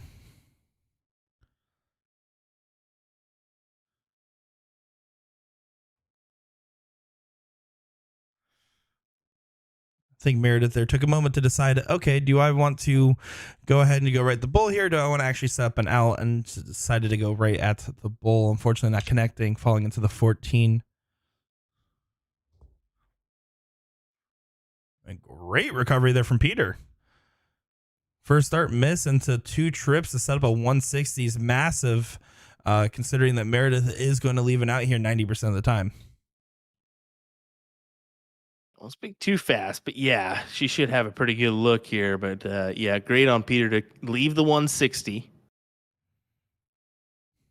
An open out fat bull. I mean, 160 is a pretty good out to leave. Yes, exactly. 2 bulls, and then look at the 60. And look at Murph go. Single 19, double bull to leave the 83. Definitely add some pressure to this 160 here. Peter, do you have it in you? Double. He's getting the look. Here he's getting the look. Yeah, we got it. And look at the fist pump as well. What a magnificent shot from Peter to take us to a last leg decider. Yeah, very much needed. I mean, we saw a clinical performance from Murph in that last leg to come up on top, and then vice versa. Here, you see you see the opposite, right? You see Peter kind of start off slow and then coming out with basically 6 near perfect darts. Onto the diddle here. Big point here. Who's going to win this diddle?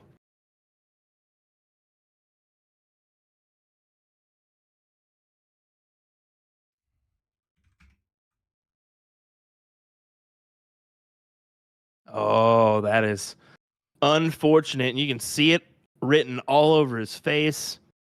He knows that was not ideal. Murph should be all over this. Uh-oh. Yeah, Yeah, you got to be careful. 11-14 wire. Yeah. Yep, there you go. 11-14 wires that last start there. Exactly. Great thinking there from her to kind of transition over and say, no. I need to do this. And Peter's shaking his head. Yeah, he's shaking his head. He knows. I mean, it's so important to win that last leg diddle here. Again, reminder, guys, as we get into this last leg decider here, if Peter wins, we're going to stay on and watch the finals of Division 5 here. If he does get knocked down, we're going to be tuning into Ram Guevara versus either Rich Sturbins or Mike Scarborough in the 3rd place match. Sounds good to me, sir. Well, that's good because you don't get a choice here. You're dang right I don't. That's 1,000% what it is, folks. A big walk-off for Peter, trying to get himself settled. You can tell, I mean, he's very focused. He really does. His body language is screaming, I really want to win here. He's fully engaged in this match.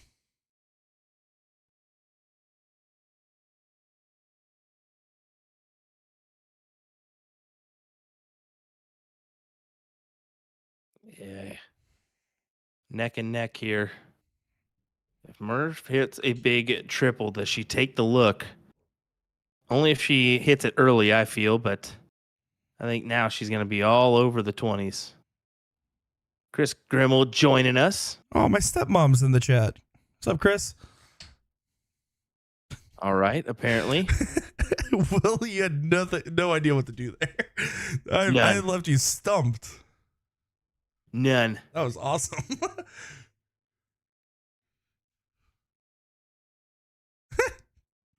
She doesn't deny it. Mark Hughes joining us from overseas. That's good to see as Peter hits a big 9 mark there. It steals the advantage of the 20s too. Great stuff from Peter. Mark, he's been watching content from us for a while. Let's be honest here. Good to see you, Mark. Yeah, that 9 mark from Peter is just massive right now. Meredith needs to get these 18s closed. You can't risk that because now Peter has an opportunity to go 2 to potentially even 4 numbers up, depending on how well he hits.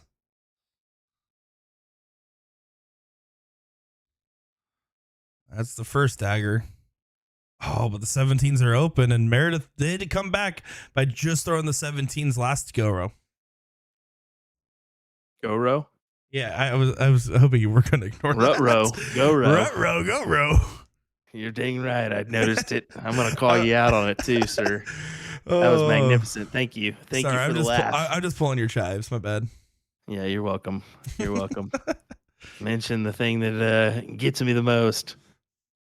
And there we go. Triple 17. She's going to have to pull something out, but I'm afraid it's not going to be enough.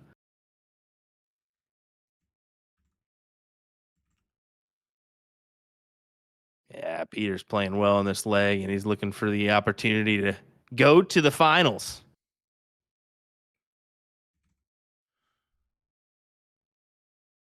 Well, it looks like for all seasons teams, we have a team in the king seat for Division 7 and Division 35. So we're going to try to get one of those finals at some point, depending on how things line up. So just letting you guys know we're watching some of our other divisions here and kind of jumping all around. Jumping all around. Dang right. Yeah, we're jumping on it. Get down on it. Get down on it. Oh, sorry.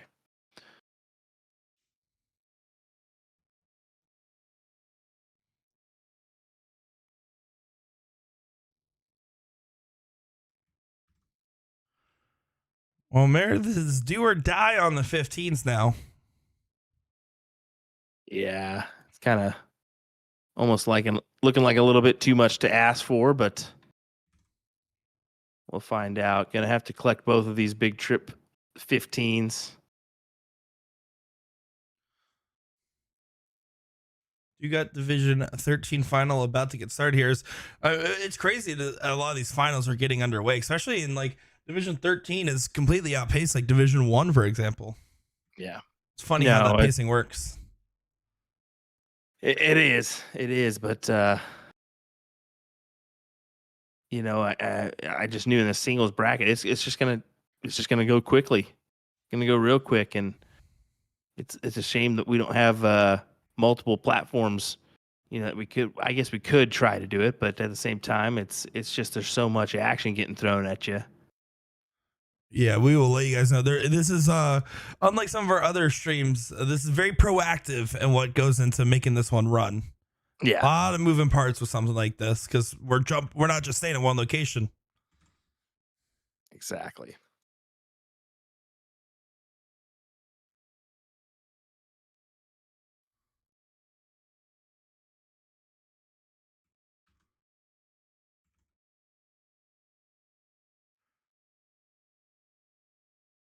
As you can see her stepping over there.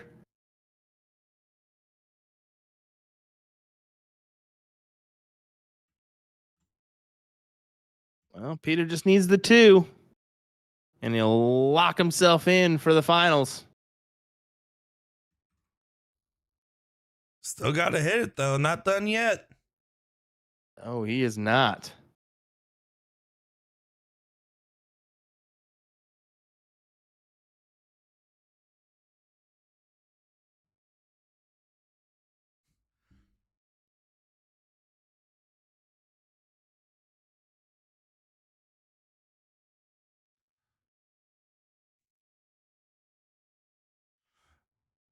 Taking a moment to compose, but even double bull will not get that point lead here. So again, still Peter's game to win. You need to settle down and throw it. These are the hardest darts to throw, the winning ones.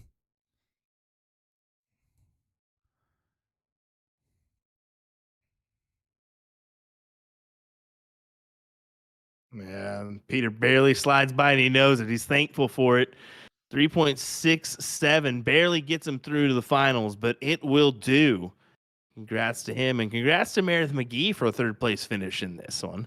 As well, she's going to take home a good little amount here. Let's see here, $180 coming her way for a 3rd place finish. Yeah, not bad finish at all. And Peter will get a rematch of the king seat here in the finals. So that is what we're going to be covering next to get our first finals of the day. So folks, just give them a few minutes here. They're going to get that board set up and dialed in. We got a great triple elimination final for you coming up in just a moment here. Of course, Nick Teixeira, Will Stewart. We'll be back in just a moment.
So when you buy the hub, you're only going to get a power cable, a bracket to mount the hub to the wall, and a spring bracket for the back of your dartboard, which is going to lock into the hub. And to lock your board into place, you start by aligning the 18, essentially where the 20 should be. It'll fit right in, and you just turn clockwise.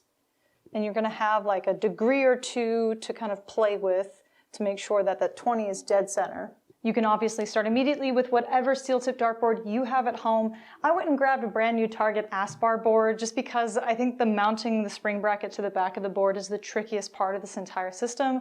So I just wanted a fresh new board before we went through all the hassle of it.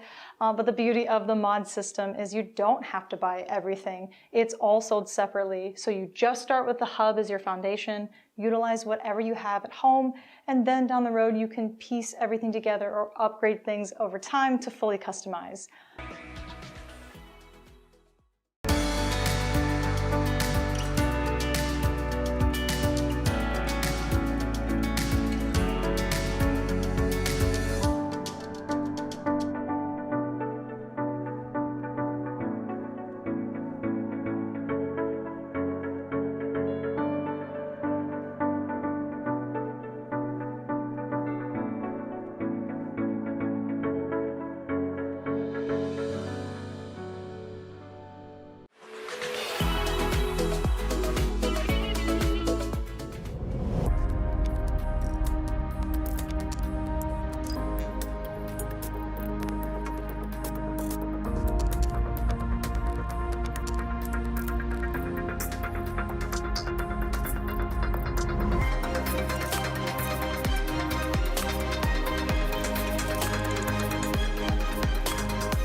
concept of interchangeable points is not new. It's never been done in this way before. Target has come up with a patented locking system that uses a taper and hex. These have a groove point on them, engineered as a break point. It's a groove right behind the etching, and it's purposefully put there. So if the tip is going to fail, it's going to fail right there, which is far enough out to where the little wrench can still grab the hex. So it prevents you from getting your point stuck in your dart. It's a well-known thing that happens when a normal steel point breaks. It typically breaks inside the barrel, which is a nightmare situation. So to summarize, this is the perfect locking system where the tip will never come loose. The variety of point options can provide you with a better life for your home practice board. It allows for a quick, user-friendly experience when changing out broken points, and finally can act as a life-saving backup plan if you break a point during tournament play.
Alrighty, here we go. I guess we'll both talk at the same time. Nick, go ahead. All right, here we go. Oh my gosh, that was funny. We are in finals time. This is Division 13 finals going on here. We were actually going to cover the Division 5 finals first, but they're still setting up and everything dialed in here. So while they're doing that, figured we'd go ahead and watch this one. So we got Ricky Newsom and Matt Kern. Ricky playing in the Missouri area. This is a rematch of the King Seat match we saw. And then, of course, Troy Vinding for Matt Kern. Two things. I got you trained because we both started off with the same thing. So that's number one. And number two, totally forgot I just told you I was gonna take a second before this. So yeah, that's my bad. My bad. Anyway, Matt, one loss side here going into this one. So Ricky looking for an opportunity to put him into the one leg needed to put him out side, but yeah, exactly. We'll see what happens.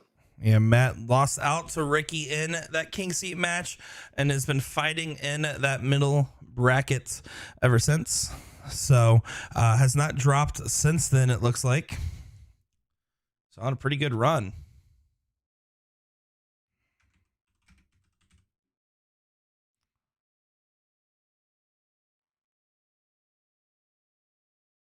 Yeah, needing the three here. Good last dart decision. Yep, just confirmed with the PPT that he doesn't in fact have one loss. It's a little tricky with the triple elimination brackets because you can't tell in that third place match if they lost the game or not, but did just get confirmation there.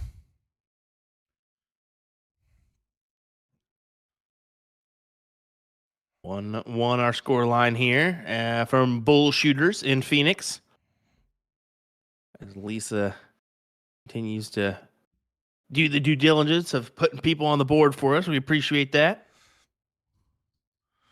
Man, we gotta be honest. We gotta start paying some of our official PPD staff members, like the Mike Maloney's of the world for the Facebook PR, the Lisa Yees for the Arizona crowd control. I mean, we gotta start paying them more, guys. I'm telling you, man, we do. We do. It's a shame, but guess what? None for you, more for me. Here we go.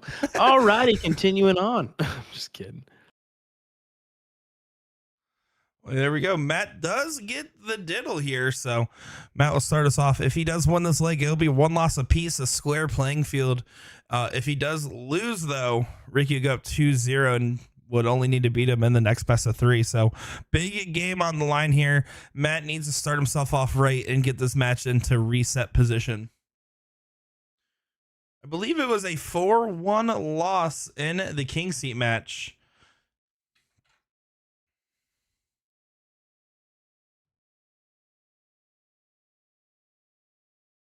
Oh, Ricky going to be eyeballing the 19s here. Got to find a triple. Can't find it. Just a single mark here. So door opener for Kern. Possibly give Ricky 1 loss as well. And then we've got a really good appetizing final coming your way. Uh-oh. That was scary there for a second. Oh, still scary. Still scary. Knock on wood. Still scary. You know what's funny too is I even made sure before I went out to Arizona earlier this month, I was like, I'm gonna make sure everything's good. Everything looks great. So I was like, okay, I don't have to do any maintenance while I'm there. No, turns out there's always some bad internet somewhere, huh? Should have zip tied and everything, man. What you could, just every little thing. Well, I was too busy doing interviews with David Fadum. What a guy, huh? He is a guy. He is a guy. He's an interesting individual. I mean, I've met him before. The first time I met him was playing against him at a dart tournament back in the day where he beat me out naturally 5 straight. Wasn't even close, especially in 2019 where he was still crushing it. Right now, he's kind of on a resurgence at the moment.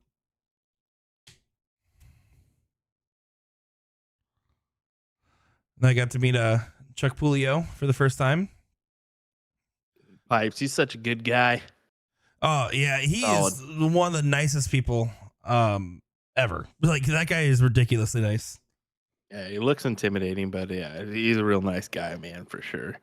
It's cool once you start making your way around and meeting everybody, including our viewers and so on and so forth. Just how big of how good of a community we have here. Oh, certainly, it's something special. I mean, the amount of here's a fun fact for you, Will. This year, I started out with 1,100 friends on Facebook, but between all the streams and all the going out and meeting all these players, just yesterday, passed over 2,000 friends on my personal Facebook account from meeting all these people. And let me tell you, the world feels pretty large when you have this many dart friends. There's a lot of great people in this community. Touche there, buddy. Touche.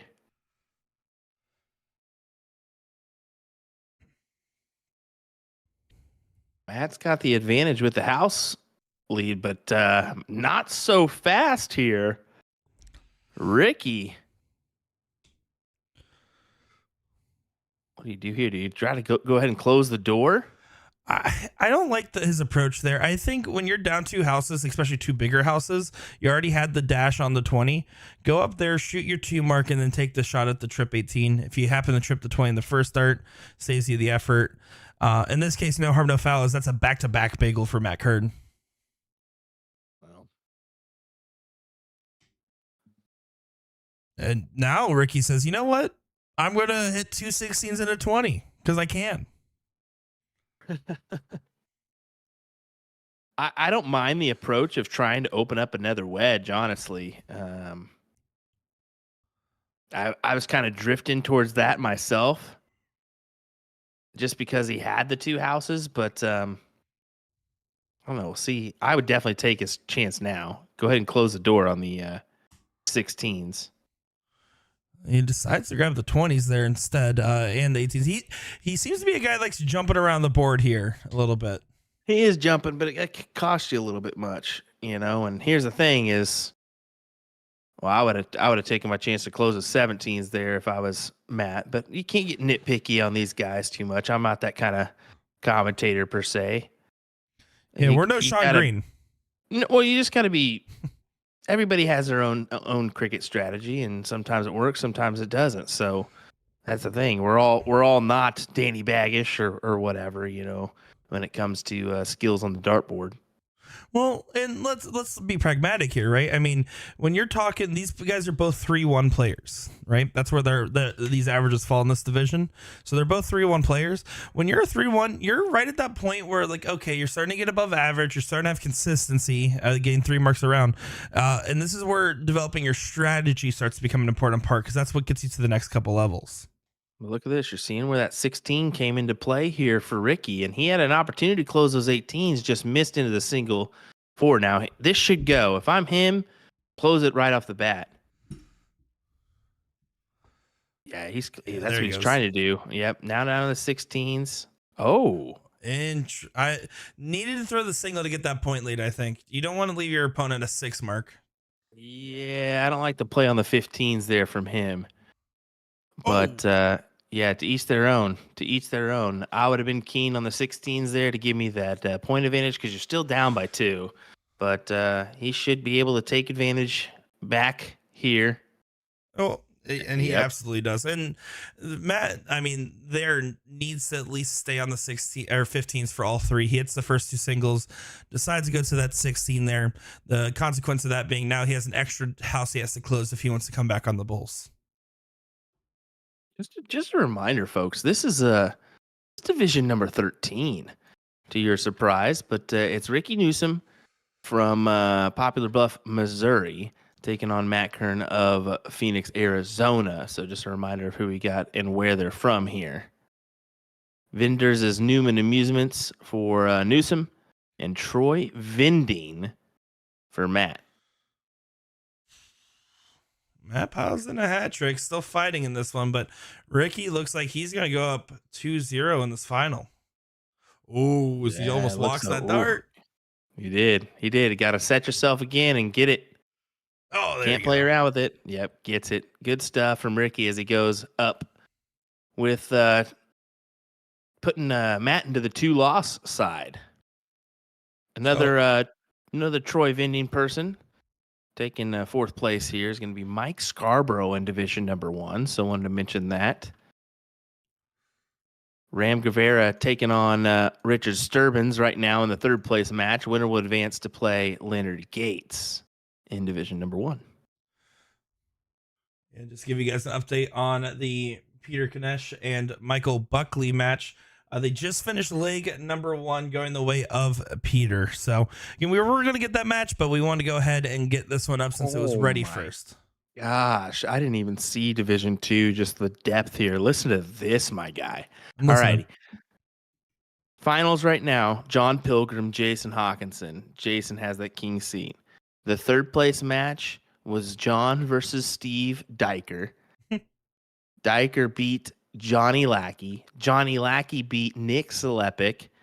Nick Selepic beat Brandon Neal. Nick also beat Ken Rip to get there.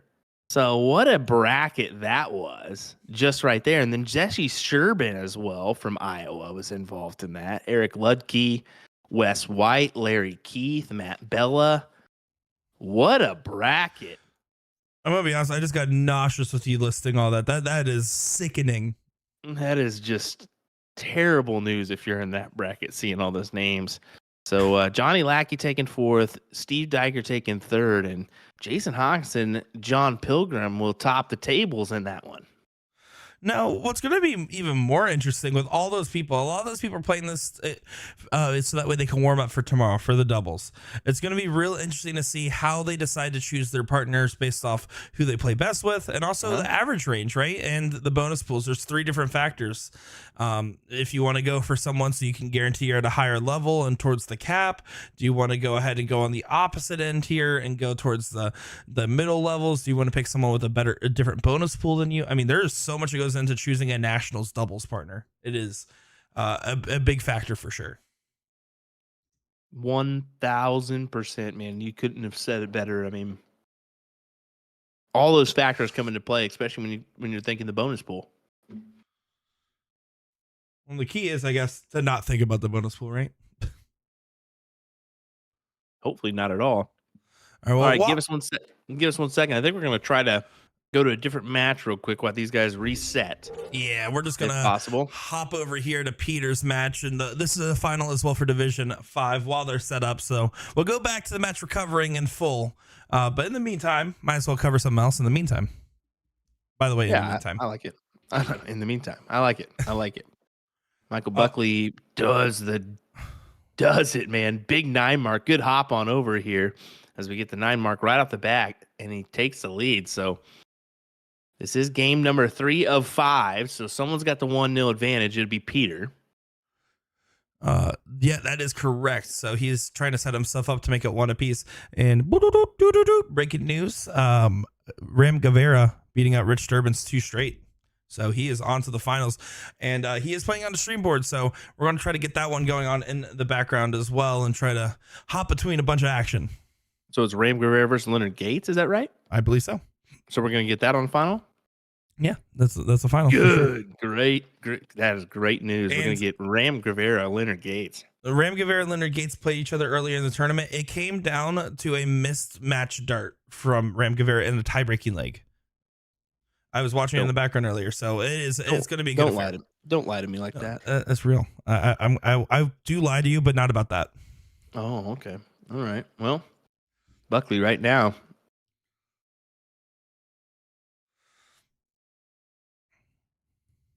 Misses out, but we'll see if Peter.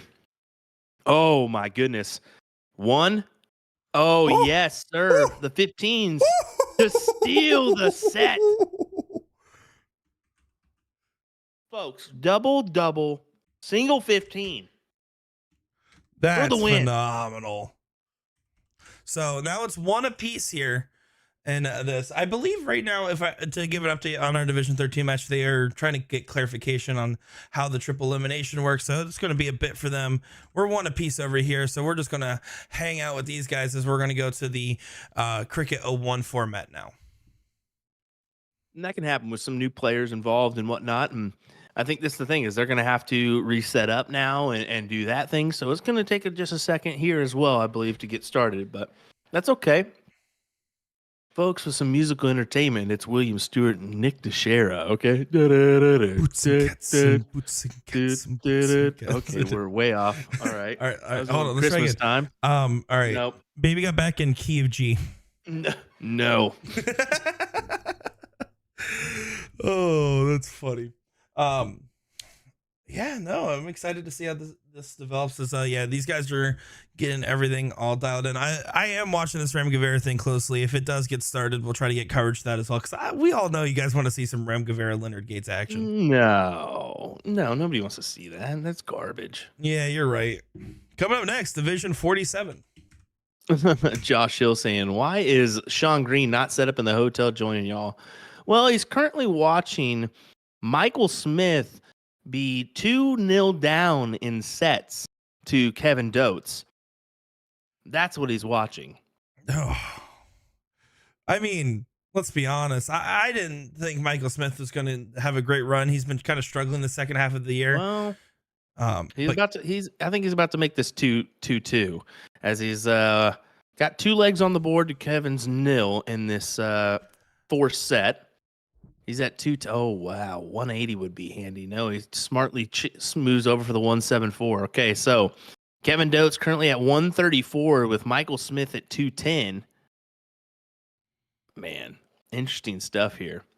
Imagine if you're the defending champion and go out in the first round. John Part. Oh, sorry. Did I say that wrong?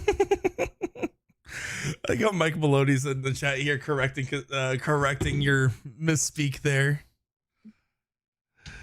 Talking about the 1-0-2-1. There, you know what, guys? Will is giving radio play-by-play of the PDC World Championship and almost commentating PPD Nationals. Give him credit.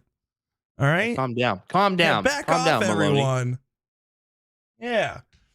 Kevin Dotes hits it. Oh, my goodness. We're 2-1 on legs in the fourth set right now, and Michael Smith can't believe it. Hey, Steve Diker, get your boy to set up this dartboard, please and thank you. See you in the chat. Yeah, what are we doing here? They're still having trouble. What are we doing here? All three of our finals are currently not setting up their boards right now. While viewers frantically go find something else to watch, I will let you all know. Don't go anywhere. Partners Promoting Darts is bringing you the action here live. And oh wow, look at this. Screw it. Let's just go to Jeremiah Burger's match. Well, that's fine. That's fine. Why Hey, not?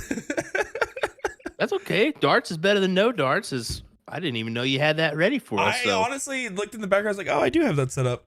So okay, kind of surprised myself. There we go. Nick DeShera, everyone pulling off the works here as we get more darts. Jeremiah Burger, Jeremy Jones, if I'm not mistaken. Yeah. Game first game here is I would just go ahead and take the scoreboard away, as we're probably going to get that match here in just a second, if I'm not mistaken. Yeah, we're going to get the other match in just a second here, so we'll go ahead and hide that guy here. This is a third place match that these guys are playing right now, so we will jump back to one of the finals when they get back going here, but I want to go ahead and show some love to these guys. This is Division 4. Winner of this will get to play Scott Kaiser, which we did see that Scott Kaiser, Jeremiah Burger King Seat match. Wow. Okay, 64 left for Kevin Dotes. I got to mention this because this is interesting stuff here. If he can hit this, it's 2-2 on legs. Oh, double 16 inside. He misses it. 65 remaining for Michael Smith. Little double dual action commentary here for you. 25 for tops, and he gets it. We're going to a last set here in the PDC World Championships. Watch out, Wayne Mardell. Don't worry. You ain't got. You don't want me Hawaii 501? No, hell no.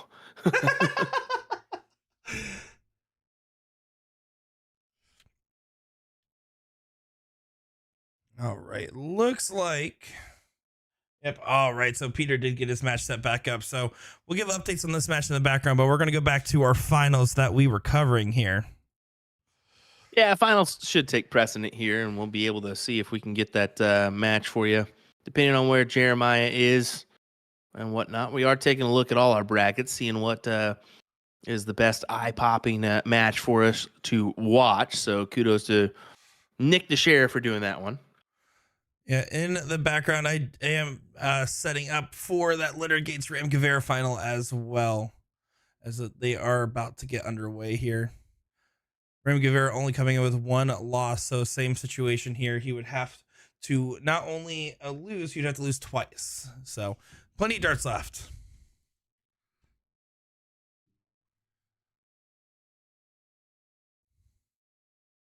Doing some looking at some of our lower divisions as well.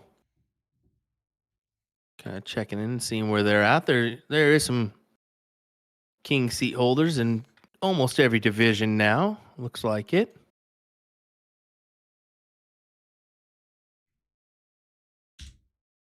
Great to see so many competitors involved in this weekend, as well as just today in general. And this is just a preview for what is going to be a big day tomorrow. I mean, we can't stress enough that it is going to be some amazing stuff to see.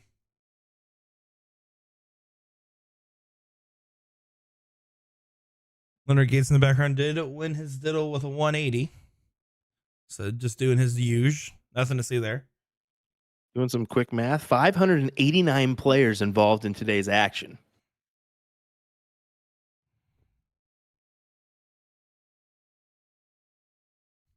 Now you got the YouTube chat in there commentating the World Championship. That's funny.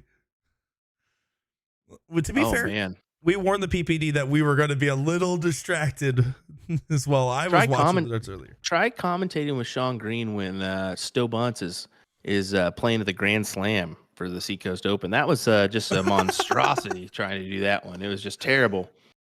But Smith is looking promising here as he leaves himself at 311. I still remember the original first 2 seasons of CSC where you guys would commentate NFL games while doing the CSC. It would try to be crazy. Heck yeah. Speaking of 311, awful to watch in person. I do not recommend going and watching 311 live in person. The backup singer does the robot the entire time, and it's just like, oh my god, dude, what are you doing? You get so distracted by the robot, it's insane.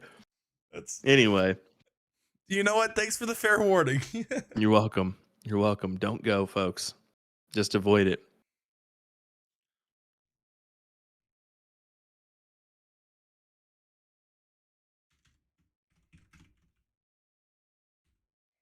Taking just a second, Mike. Kind of outside looking in. That was his opportunity there.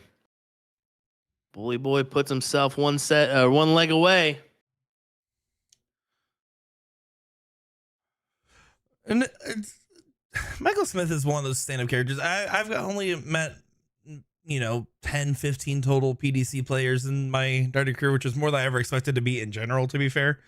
But when I met Michael Smith at the US Masters, not this year, but the year prior, the first year was in New York. He was super nice guy. I walked up, just saw him standing out there, talking with somebody at a venue that we were all going to for a meet and greet. And he was just in there. He just struck up a conversation. I was like, oh, wow, this is cool. There's a reason why when he does interviews, you can barely hear him. It's because he's so soft spoken, folks. He's really a shy kind of guy when you really look at him. I mean, he was kind of most of the time at that U.S. Masters, he was kind of at the table, just kind of hanging out with himself. He was there with Jason Watt there for a little bit, just chatting it up. But other than that, I mean, yeah, very soft spoken, kind of shy individual. But when you're thrown up on that big stage, you got to get a personality pretty quick. Yeah, absolutely. Well, the stage personality and how the players actually are night and day difference. I mean, Gerwin Price is a prime example of a person that is a big personality on stage, but is actually a pretty cool guy when you get a chance to talk to him. 1,000%. One of the nicest guys on tour is what I've heard, but he's just a competitor. Just a competitor. It's WWE theatrics. I love it, personally. I will always be a fan of being big personalities on stage. Oh, Peter gets it. Slides it through. 1-0 advantage to him. 4.66, looking strong. Yeah, so it's 1 apiece here. We're in the 0-1. If Peter wins this here, goes down to another best of 3 in the 0-1, but with advantage for Peter on the losing side of the bracket. Oh, Michael Smith barely misses 2 at double 10. Like literally couldn't fit a hair in between the dart and the wire here. 9-8 for Kevin, over to 4, and he misses it. Oh my goodness. Michael Smith will hit this for the win. Miraculous win. Dotes, though, let's just give credit. On his debut to play that well. I mean, good on him. Played well. Oh, but Michael Smith missed it. Oh my gosh. This is nuts. I'm going to be honest. If we don't start doing group watch logs where Will's face camera just goes live while he watches the World Championship, it's worth it for a watch log. It's going to be coming soon on USA Darts TikTok. So if you're not a fan of our TikTok, go follow. As Kevin Dotes does get the leg, but Michael Smith starts it off with a nice 139. Good delivery. All right, back to this game. Well, Peter's in great position right now. Just needs to get 2 bulls to leave it out. He really put himself in prime position here. Needs to get at least 1 bull. He's still. Oh no. Still in good position. Don't get me wrong. I mean, yeah. Michael needs to hit a great shot here, and 3 bulls will not do it. He would need to go to a trip on one of those darts to leave a 162. Remgavir, Leonard Gates set to go 1-1 into a tiebreaker on the first set here in the background.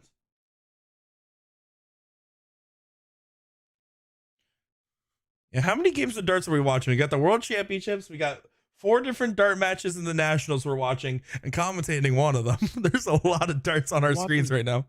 72 different darts darts matches right now. Peter, 103. That's what you got to do these days. Is there's so many things to watch and get involved in with darts these days. It's just great. Oh, what a shot! He gets it. What a set for Peter. Well, your king seat holder, Michael Buckley, that won, I believe, 4-1 in that king seat match against Peter, now has lost 2 straight sets. So now it's back to another best of 3 here, where they're going to be playing cricket 0-1 cricket again. Peter wins it. It is over. If Michael wins it, goes to a last leg shootout. Let's go ahead and take a moment here and jump over to Remgavir, Leonard Gates. Michael Smith wins it. In the background. Michael Smith wins it. Good on him. Yeah, good on him as he gives the crowd a big roar. Remgavir gets the count up leg here.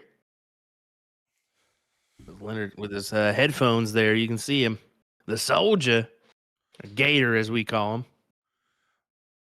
Oh, out of money. Where's Daryl Cortez? He puts just enough in there, just in case. I always took it as I'd rather have the confidence of putting a little too much money and then having to put it on the button rather than vice versa. Because in the middle of a match, if I have to go grab my wallet, break my focus, I feel like it just rattles, especially after winning a diddle. Yeah, he does find a trip, but only a 4 mark is a pretty soft opening when you're playing in a Division 1. They are still setting up, by the way, for the Peters match in the background, so we will go back to continue our coverage of that final. Want to just get this going in the meantime, guys. Yeah, and we know this one's a great appetizing match. It's one that we all want to see, but we also want to share the love here a little bit. And so we'll see. I mean, we'll kind of see how it's playing out here. What's going to happen is we're going to probably fully cover this leg, then go back to that best of 3. That's what. Then this is for the first set. After that set finishes, we'll jump back over. And try to give you guys coverage. I mean, we also know for a fact when we cover the things like the CSI or the CSE or the WCS, these guys get time in the limelight. And let's be honest, the national stream is kind of more about everybody else at the end of the day.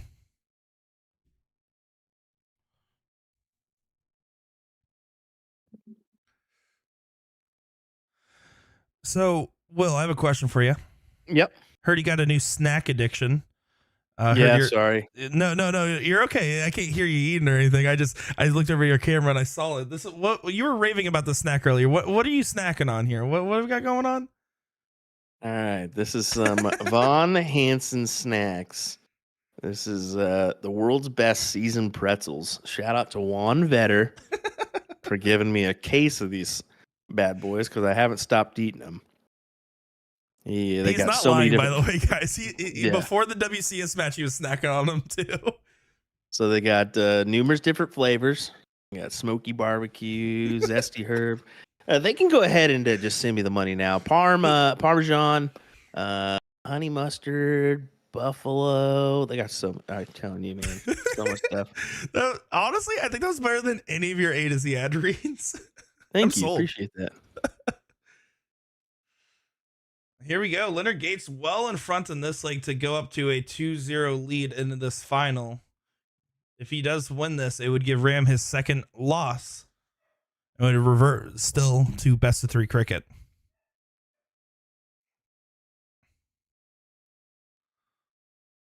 Ram's only other loss was in a last leg decider against Leonard Gates, which kind of just shows the level that these guys are playing at. I mean, if you're only losing to each other in last leg deciders, these are the 2 guys that were destined to be in this finals no matter what happened for level 1.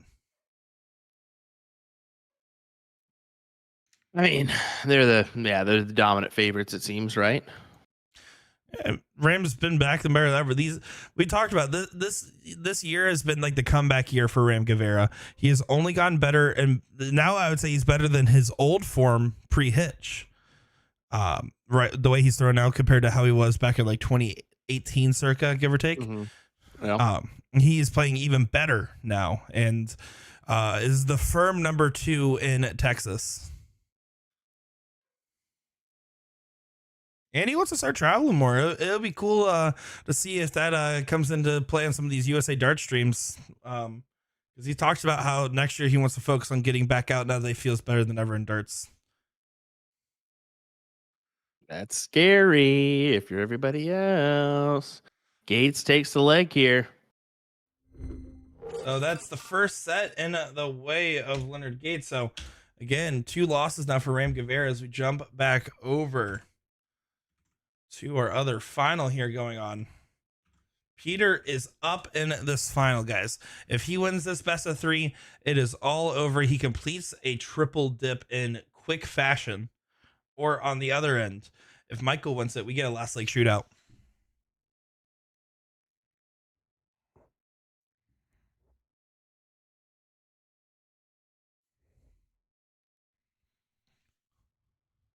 There we go. What do you got in you, Peter? Big triple.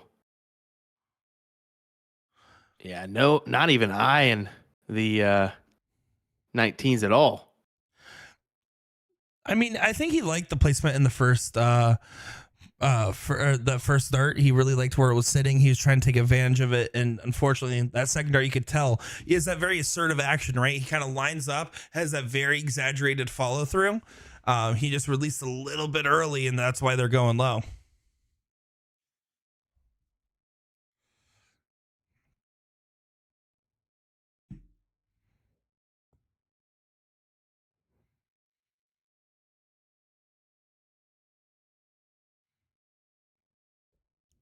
Oh, what a 9 there from Buckley.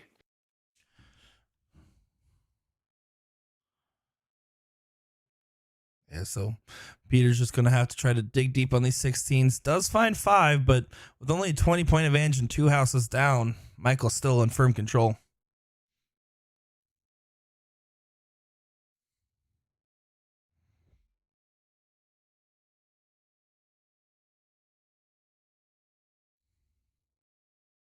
Yeah, and Buckley snapped out of it. I think those first 2 sets he was kind of having some shock because he was really dominant in that king seat match.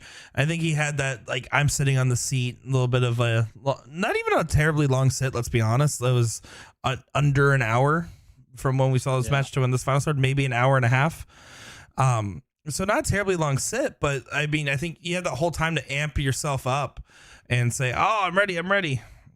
Well, what's going on? And then you kind of get into it and you sometimes can fall flat. So.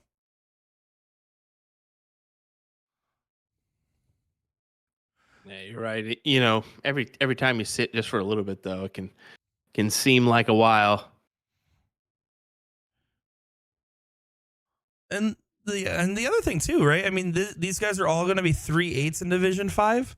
There's going to be that like range of these pressure moments and stuff like that because these guys at any point can click on to a 5-0, 5-5 game because that's where they're right at that line. That 3-8, 3-9 range is such a lethal range to have an average at. Really sneak up on some people when you are in that sweet spot.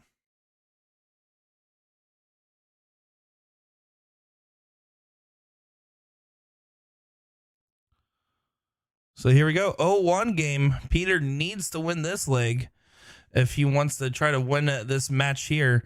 If Michael wins this, it's a last leg shootout. He does have the start here, so that is an advantage.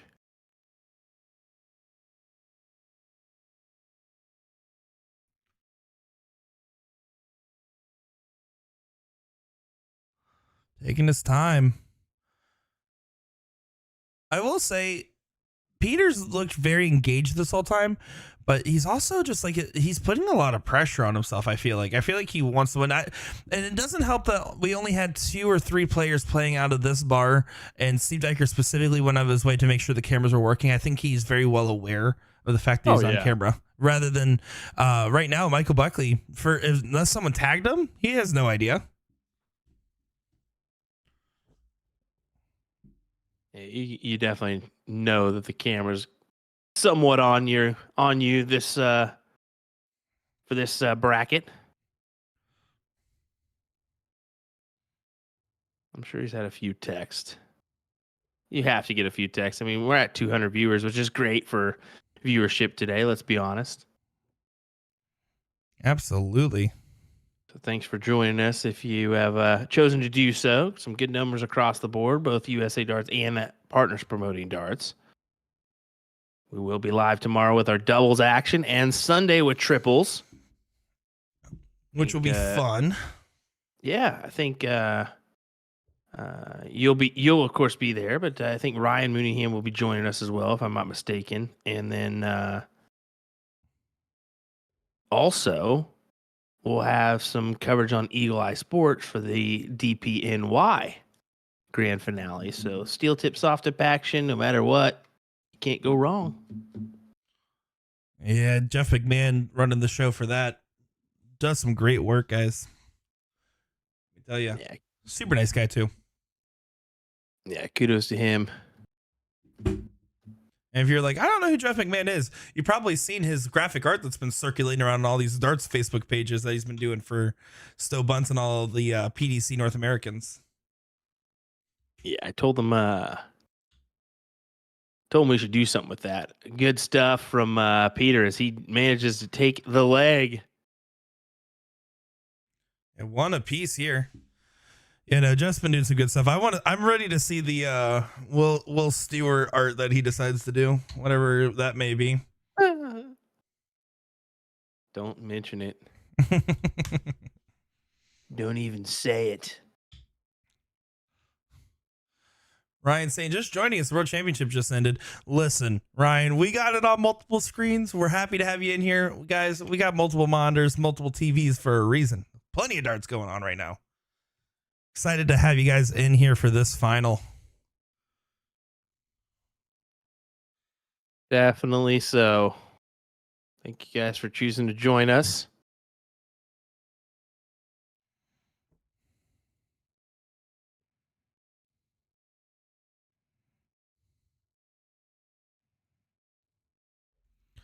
Well, Peter will get the start here. Again, if Peter wins this leg, it is said and done and dusted. This final is over.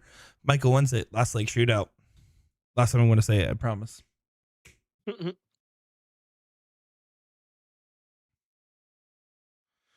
the background, they just started the second set of the Division 1 finals with Leonard Gates, Ram Guevara. In leg number 1 there.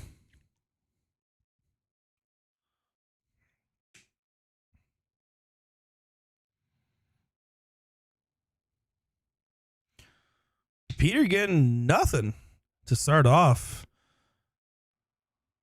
Michael doesn't capitalize. A little bit of a tiebreaker nerves here. Just a little bit. Just a little bit for sure.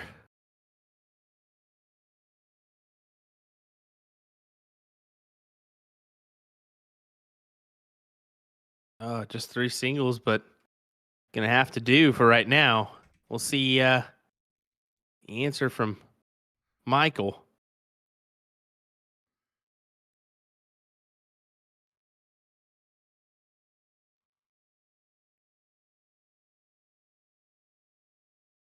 So just an update. Does look like Matt Kern did end up losing out to Ricky Newsom as they were having some difficulties getting the stuff set up there, but Ricky did end up winning that next set. So Division 13 champion, Ricky Newsom. Wow, great stuff. Congrats to Ricky. We're continuing on with our coverage here.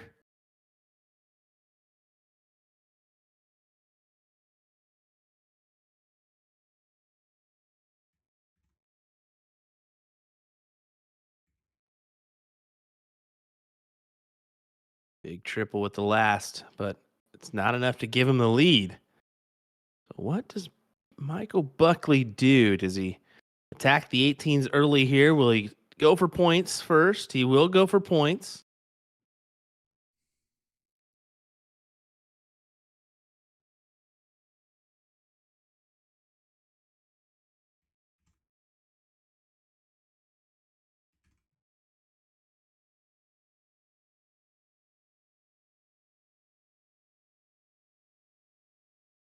Oh, 7 mark for Peter, man. This is back and forth battle here. I mean, they both know what's on the line. $450, $300.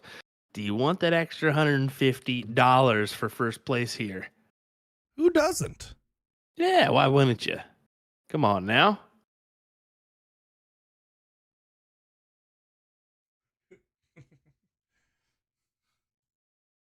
Sorry, I just got a laugh from Jay's comment there because I read. Good old Jay. I was like, "What? What happened?" Hold on, it took me a second, threw me off.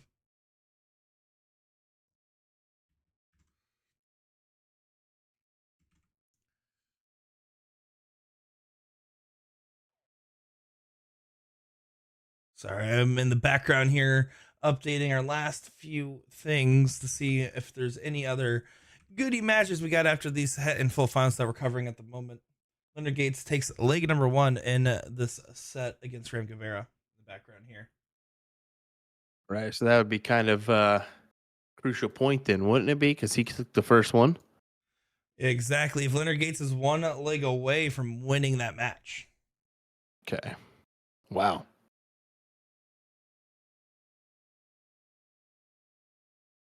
And Ram Guevara starts off with a white horse. Wow. Okay, there we go. We may be guaranteed for some more action here. We're all secretly cheering for Rams. That way we can cut to that match after this one.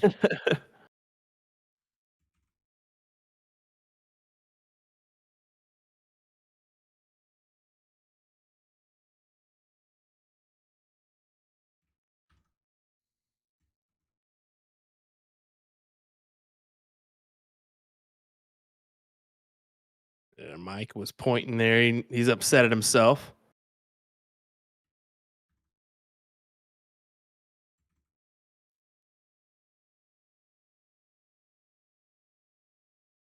Clearly, Peter's got a few people watching on, encouraging him.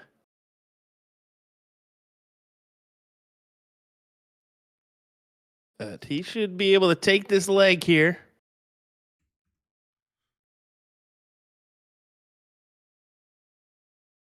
There we go.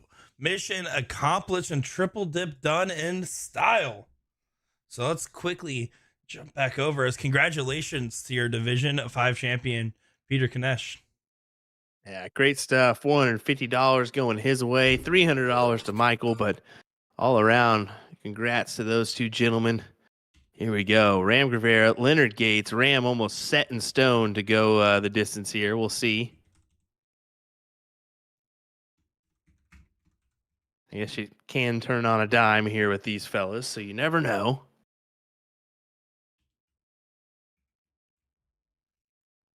Good stuff from Ram. Trying to lock it in.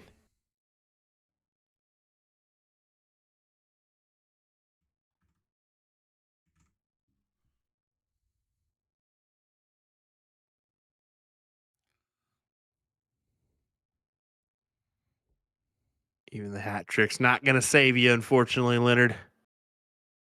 I don't believe it will.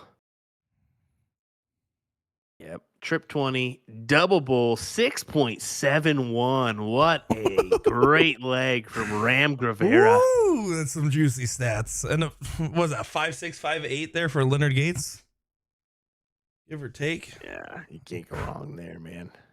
Yeah, incredible stuff.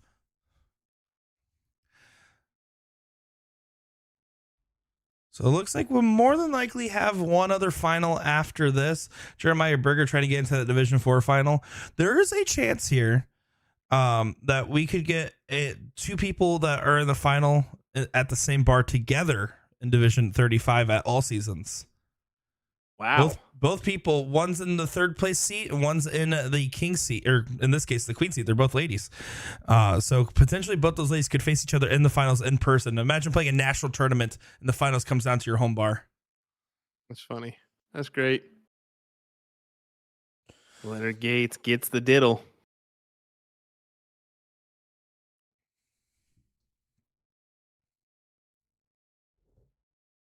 Here we go. Important leg here. Leonard Gates, winner take all if he gets it. If not, Ram starts the triple dip.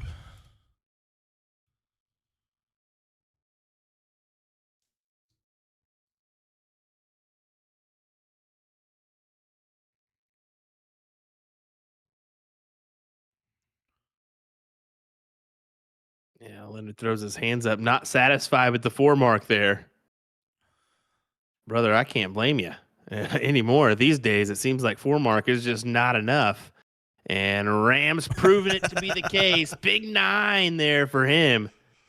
Yeah, what a shot there for Ram. And it's a must-hit shot. And Leonard Gates knows that when you leave Ram something he has to hit, he's keen to capitalize.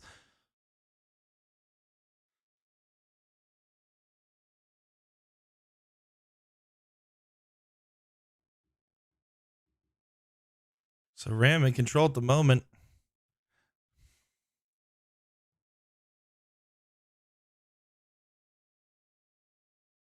Look at him go.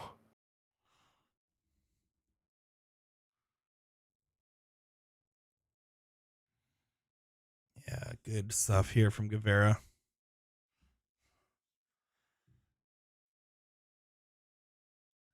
I don't hate the shot, but it does give Ram all the power right now. If he's able to hit at least a 5, potentially 6 mark here, Yeah, he will. All the bar skin, some energy in there.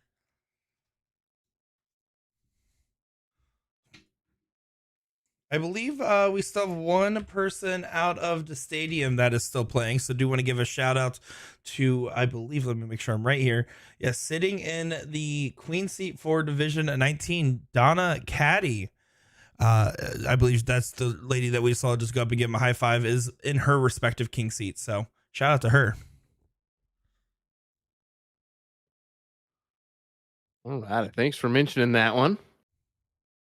You're welcome.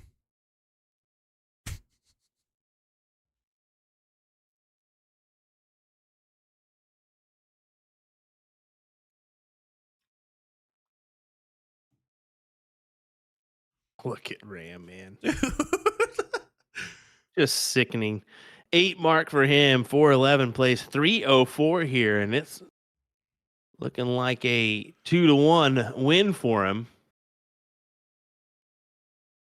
And this is what I said though about the fact that really matters here, right? He's better than his old form right now. Ram is just playing impeccable darts at the moment. His only 2 losses today have both been in last leg scenarios against Leonard Gates, someone that is usually good at winning in those scenarios.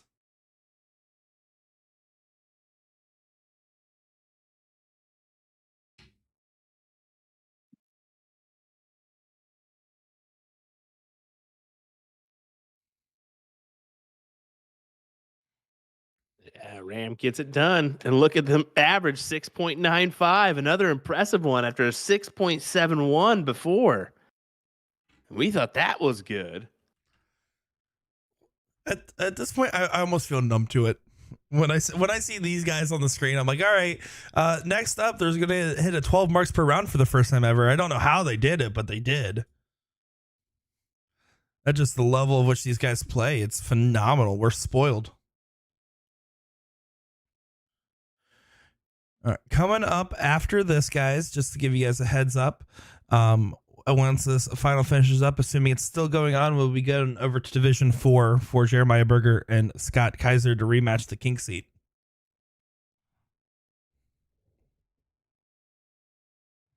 But we're down to the nitty gritty here. We'll whittle down to the nitty gritty.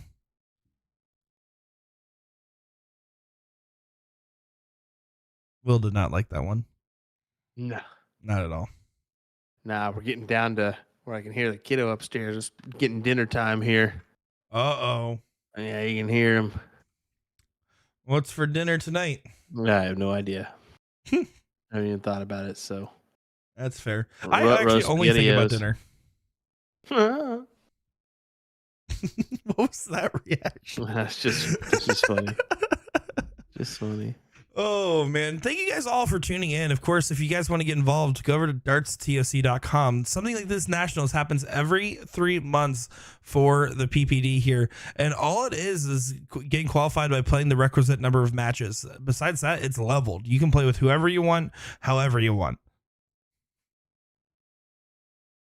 Also, how about a quick little shout out? We're going to do our for USA Darts per se. We're going to be having the Las Vegas Open stream, which is a gold and silver event for the WDF.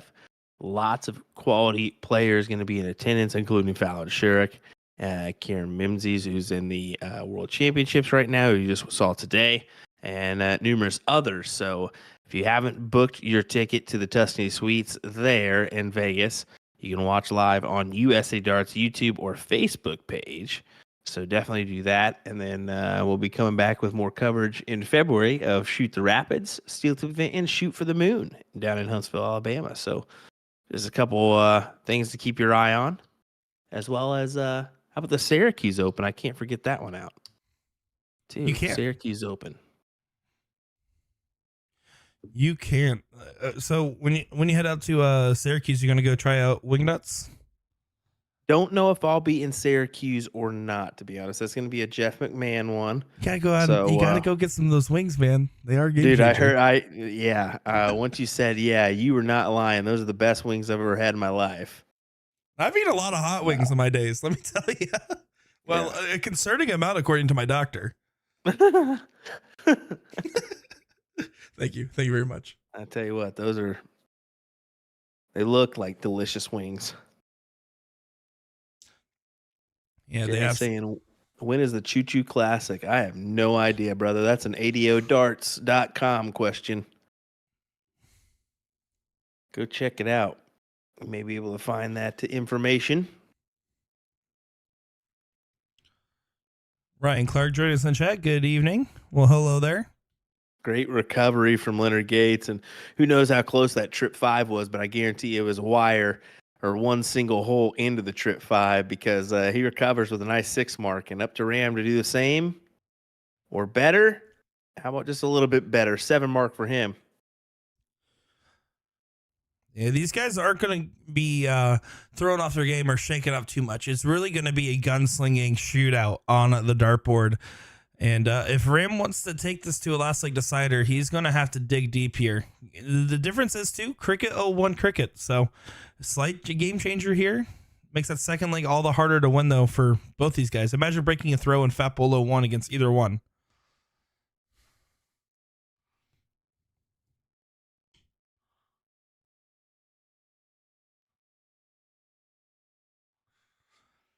Oh, just a 3 mark round for Gates. Remind these guys are former teammates, so former partners. You know that they are wanting this win. Yeah, a lot of respect between each other here. I mean, they are very well aware of the talent levels between each other. They're very well aware of what the other's capable of doing, and they're not going to take anything lightly. Ryan, that is correct. It was actually the first Florida State dart tournament. FAST is the acronym for that I've missed since I've started playing darts at, I believe my first one I played in at 16 years old. So first one I've missed in a long, long time. No matter what, I would always go for at least one event. So pretty crazy, but heard everyone had a good time. So love to see it. What about Gates takes the reins here in this leg? For a nice 7 mark there, 360 to 245. Yeah, Ram almost seems outside looking in. Even a 9 wouldn't have been enough here in this leg. So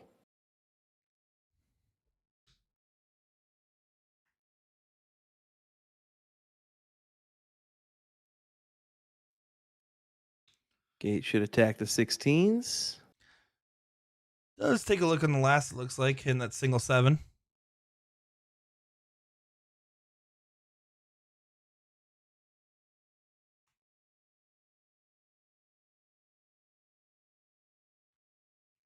It's a big hit from Ram, bringing an equal house advantage. Technically, 1 mark in his favor.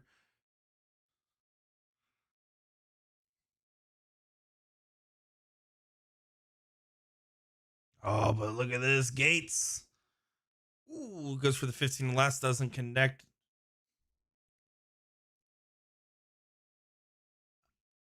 I like the try in particular there because it requires the now a 7 mark to get that point lead back.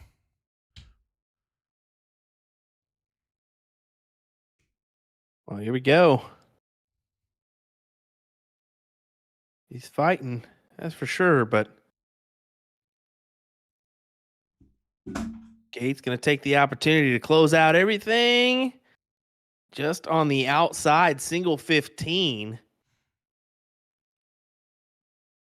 Nonetheless, he's doing Leonard Gates things, of course. He has to do Leonard Gates things. That is Leonard Gates. Be weird if he was over there doing Will Stewart things. Like, imagine he just turned on Facebook Live. Like, that would be crazy. Double bull, single bull, single 15. And he wins it 5-5-6 for Gates, 1-0. Ram. Yeah, starting off strong here. And if Gates is able to break the throw, it is over. So it's up to Ram. If Ram just stays on the bulls and stays perfect, it's not really gonna. It's gonna be forcing Gates to throw out a 9. That's exactly the start Ram wanted.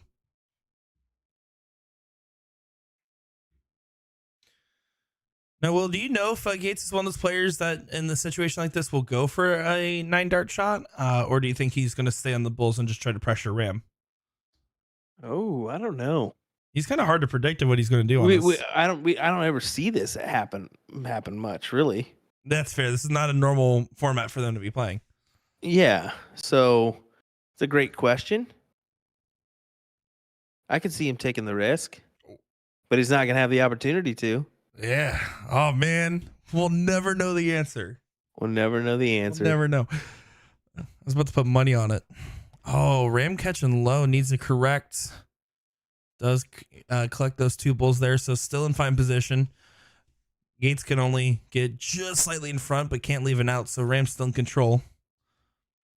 It'll all come down to his next go. Ram cannot hit any less than 2 bulls, and realistically, a hat trick to leave 94 is going to be his ideal outcome.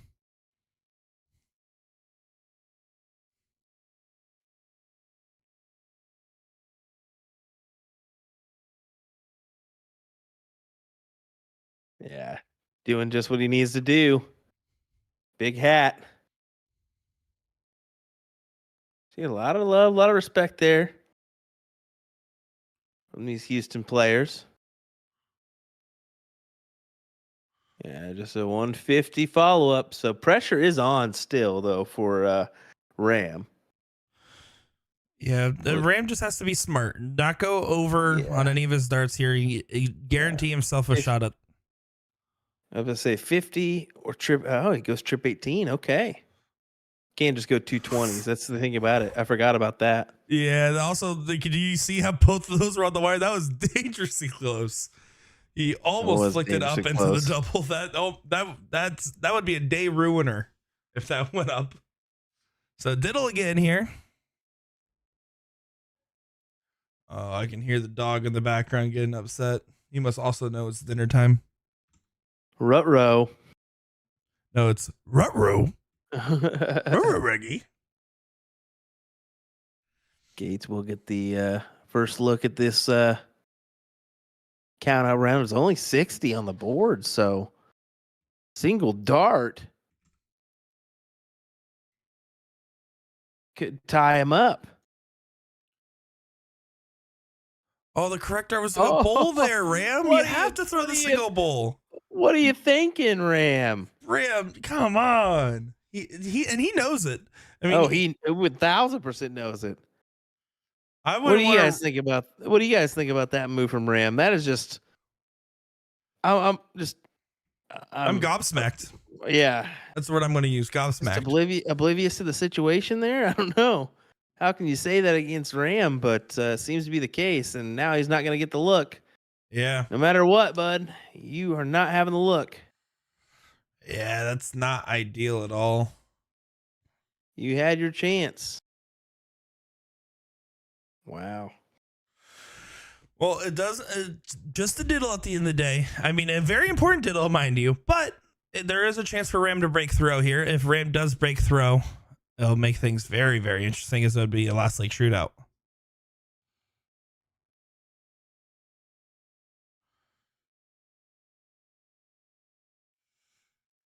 Steve Diker saying Mrs. Scuba playing in the championships in D25. Oh, I love that. Miss Ashley. It looks like she did get second. So Ashley went losing out to David Beard, Kaylee Beard's dad. Oh, okay.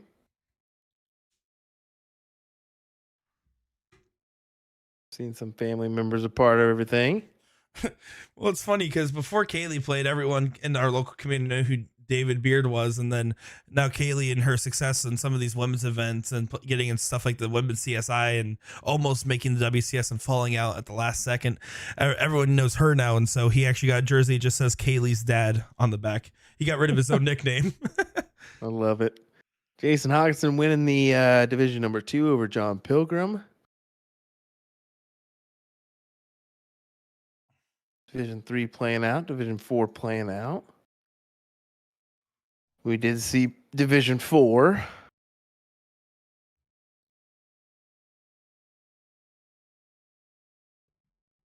Steve Drew winning Division number 8 over Zach Zimmerman. Jeremy Lee, Division number 9 champion. Playing for Playmore Coin Op. Joseph Reap, Division 10. Oh, well, Will accidentally exploded. Hopefully he's still in one piece. Leonard Gates is cruising in this lake so far. Don't know if I ruined my mic or what. Whoopsies. I don't. Honestly, it just sounded like the way it's not to sentence. I thought you got Thanos snapped or something. I was kind of wondering what was going on over there. We did say Rick Newsom for Division 13. Congrats to him. If anybody's curious, my dad did get top 9. He got 9th place. Oh, sorry. I had to do the Homer Simpson or the Simpsons laugh there.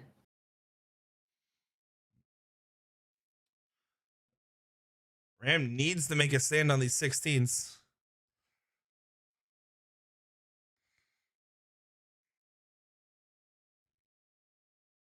Really all the champions I've got for us for right now. So just wanted to kind of mention a few. Well, you got to mention yourself there. You're a champ in my heart, Will.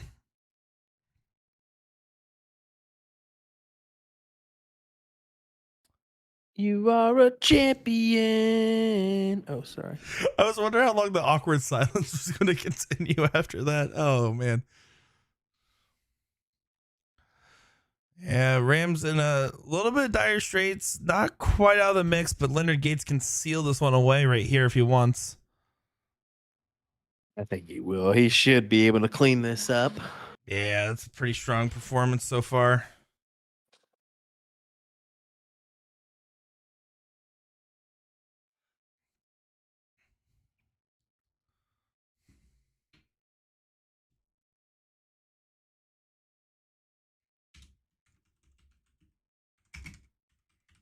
And Leonard Gates, of course, trip 20 just for good measure.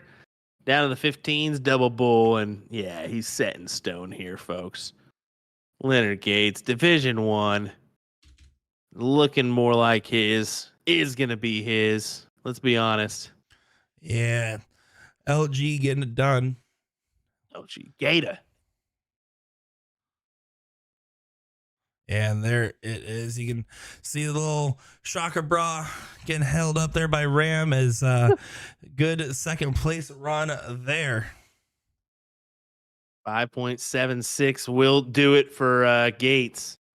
Great stuff overall as we're going to head to Scott Kaiser and Jeremiah Berger with our next match on the stream. This is finals, a rematch here. Yeah, this is a And, tiebreaker ooh, at the 5 of moment. 5. Ooh, game I'm last not sure leg. tiebreaker where in the match though. Yeah. I gotta confirm where they're at in the match. It could be last set. It could not be last set. We'll be able to find out here in just a second, though. This is division number what? 4.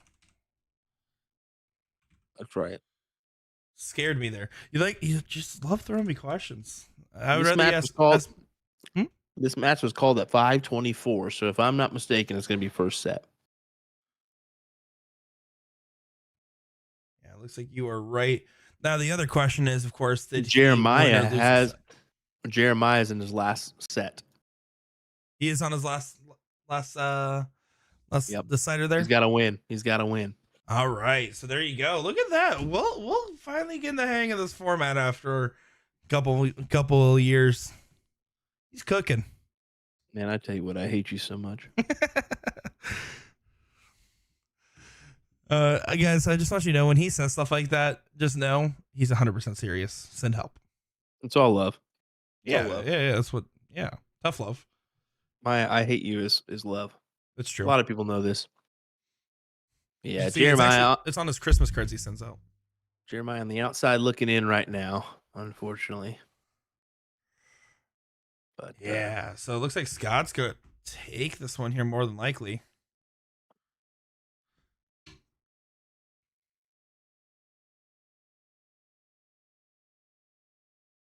So we got you see, he went for the double there. You see that?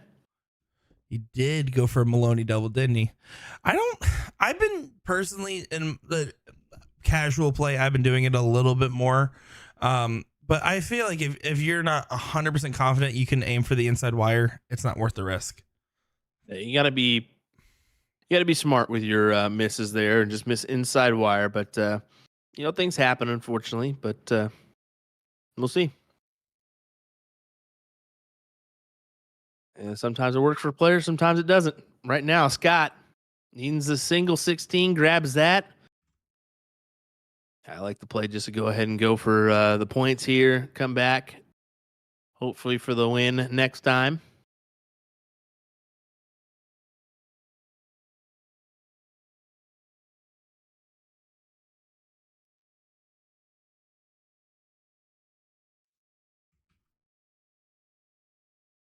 Yeah, Scott's looking real strong to take it. Finds the first. Into the second. Oh, doesn't quite put it on the counter.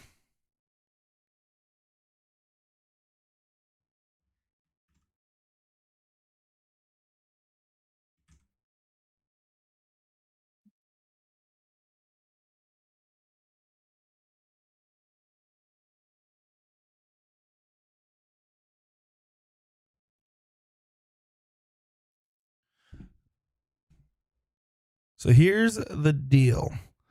Scott needs one bull to take it. That's all he needs, and he's probably going to hit it. Does hit it. With his second dart. Winner, chicken dinner. Scott Kaiser crowned your Division 4 champion. Yeah, you can see some love, some respect. Did you see Scott's camera there? As he was in the middle of waving to Jeremiah, and someone just grabs and picks him up and runs away with him. That was awesome. Bye-bye. See ya. Bye-bye. Thanks for coming. So congratulations to Scott Kaiser, and unfortunate beat there for Jeremiah Berger. I believe we do have at least one more match coming your way, guys. We're going to figure out what's going on here. So we're going to let those ads play one last time in this stream. Figure out what's going on and get back into action. What do you say, Will? Sounds good to me. We'll be right back, folks. Don't go anywhere.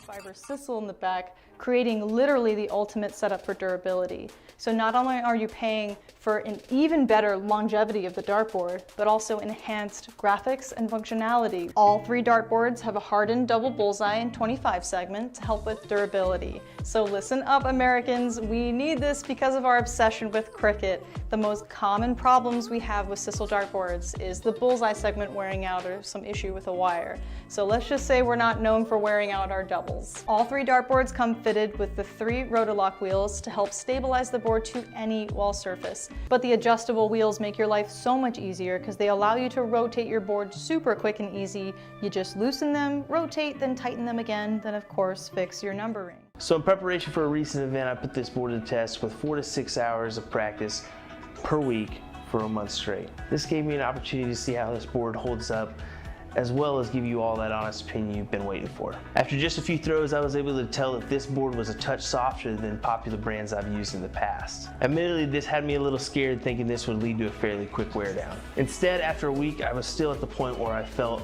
the board did not need to be rotated. Overall, after a month and around 20 hours of play, I was thoroughly surprised by how well this board held up. Yes, there was some aesthetic wear and tear, but I do feel there was a decrease in the amount of bounce that I had, which I directly contributed to the board's softness. For me, this is a winner for both new and experienced players who like to put their hours in. Alrighty folks, don't forget we're your partner in darts. If you have any questions, comments, or concerns, don't hesitate to reach out. Thanks for watching.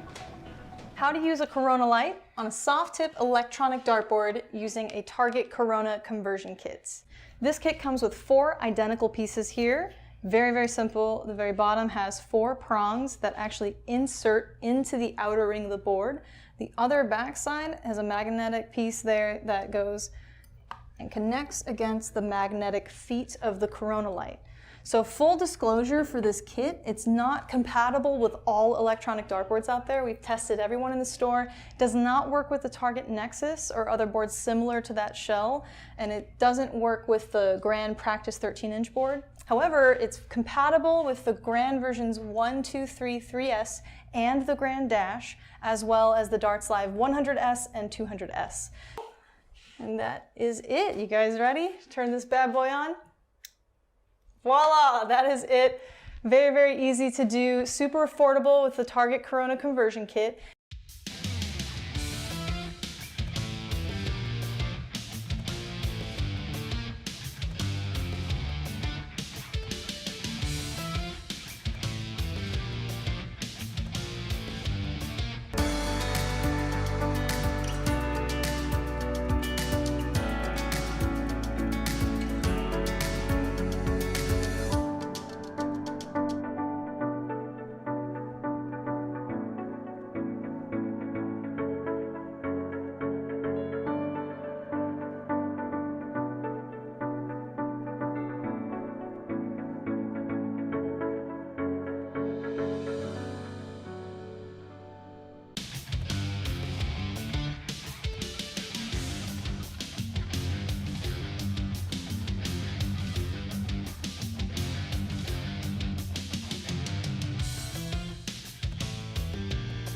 Target Cult Darts range from the 2022 launches here. This is their high-end 90% tungsten range, and the theme is a stunning green and gold. So really what differentiates these is mostly the barrel shape. You have a torpedo option, a front-loaded almost bomber shape, and then a straight barrel. I would start there for your personal preference because your grip reference points are going to be really close throughout the entire range.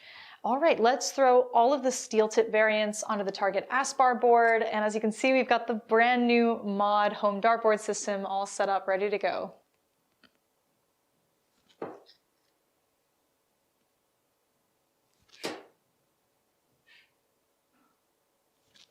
Oh, I'm liking it.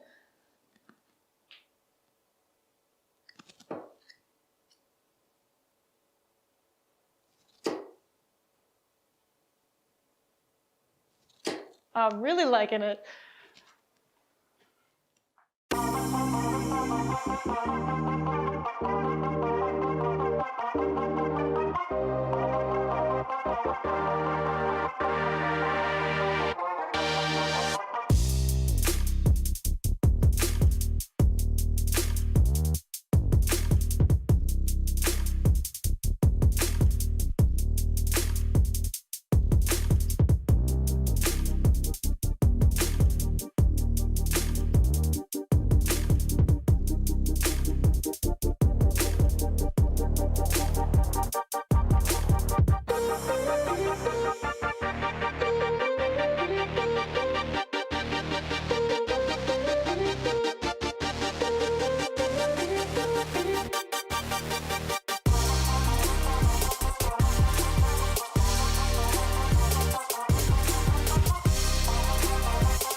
And a quick note on the dual core dartboard, it's mounted on the very new edge corner bracket. So that is a new product by Winmore, and we've reviewed that and we're going to show you exactly how to mount it. So stay tuned for that video. But in the meantime, let's chuck some darts. Okay, we'll go 20.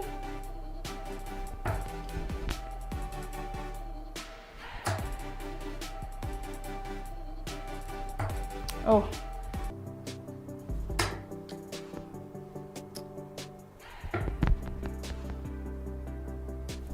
Oh, missed the hat trick again. That's okay. But did you guys notice that this corner bracket is freaking solid, man? The board is not shaking at all, at least from my vantage point. I'll check to see the close-up afterwards. But even removing the darts, solid board, solid corner mount. The new FitPoint Plus CC conversion points. The CC in the name stands for carbon composite, which is a material that is very durable yet very lightweight, close to the soft tip plastic points you're used to throwing. They come in 2 available lengths to choose from, the shorter 25mm and the longer 30mm. They feature barbed tips that help to prevent bounce outs. Something to be said about these is they're very aggressive at first, versus being made smooth and wearing out to virtually nothing. So you can speed up the smoothing process by taking sandpaper to the barbed section. Here's a quick comparison of a brand new set versus a set used in a few games. When these were brand new, we noticed they pulled up fibers from the dartboard, so we recommend throwing at unpopular numbers. The left side of the board, definitely not the bullseye, treble, or doubles. They include a FitPoint Plus tool to loosen and tighten them. Couple that with a set of O-rings and you're darn near guaranteed a secure fit. That concludes our review. This product is available on our website, a2zdarts.com. Remember, we're your partner in darts, and thanks for watching.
Welcome back once again, everyone, for our Division 19 finals here. As we're back at the stadium, and you can see Ram Rivera in the background hanging around for this one. We got Donna Caddy versus Todd Riggs. Well, it should be an appetizing match. Donna is your current queen seat holder. She is, of course, from Star City Amusements in Houston, of course, the stadium. And then D and R Star, or American Amusement Arcades, for Todd Riggs out of Rochester, Minnesota. Rochester, Minnesota. However you crushed it. You crushed it. Killed it. Let me tell you what. No, I'm glad you pointed out Ram in the background there, because that's some respect. No matter how much you want something, you know, sometimes it's hard to hang out after you lose, right? You don't want to necessarily stay in there. You're ready to like call it, okay, I'm out. Let's get out of here. But no, she was there cheering him on while he was playing his final, and then she moves over to the stream board. He sits down right there and cheers her on, and that's some respect. I can absolutely respect that. Definitely so. Definitely so. 3 single night 17s. That's gonna be that'll work. That'll work. That'll open the door for her there. Taking a peek here, Division 19. Your averages here are going to be 2.838 to 2.879. So that's just how close the averages here are in Division 19. I mean, anyone's game here when you're dealing with those type of averages overall. And you said the cap at this division 2.879. Donna's coming in at 2.876.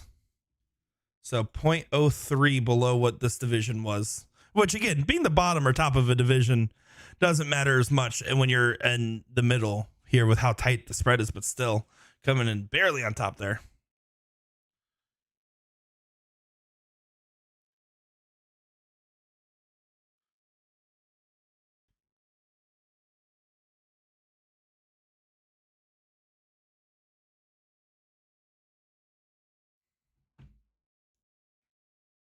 You see Donna, she's going to have to find a new wedge. So 16s or 15s here for her.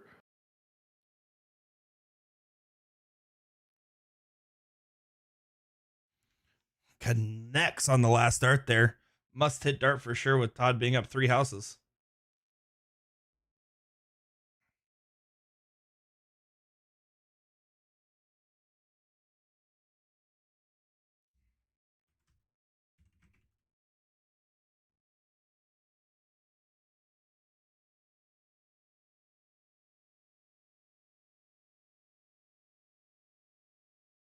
Takes just a little bit of time setting up and throwing her dart. That's quite all right.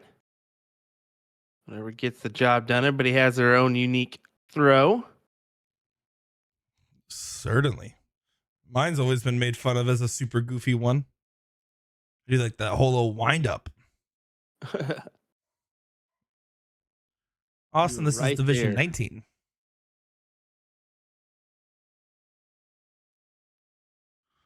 It is great to see that we're featuring some different divisions here.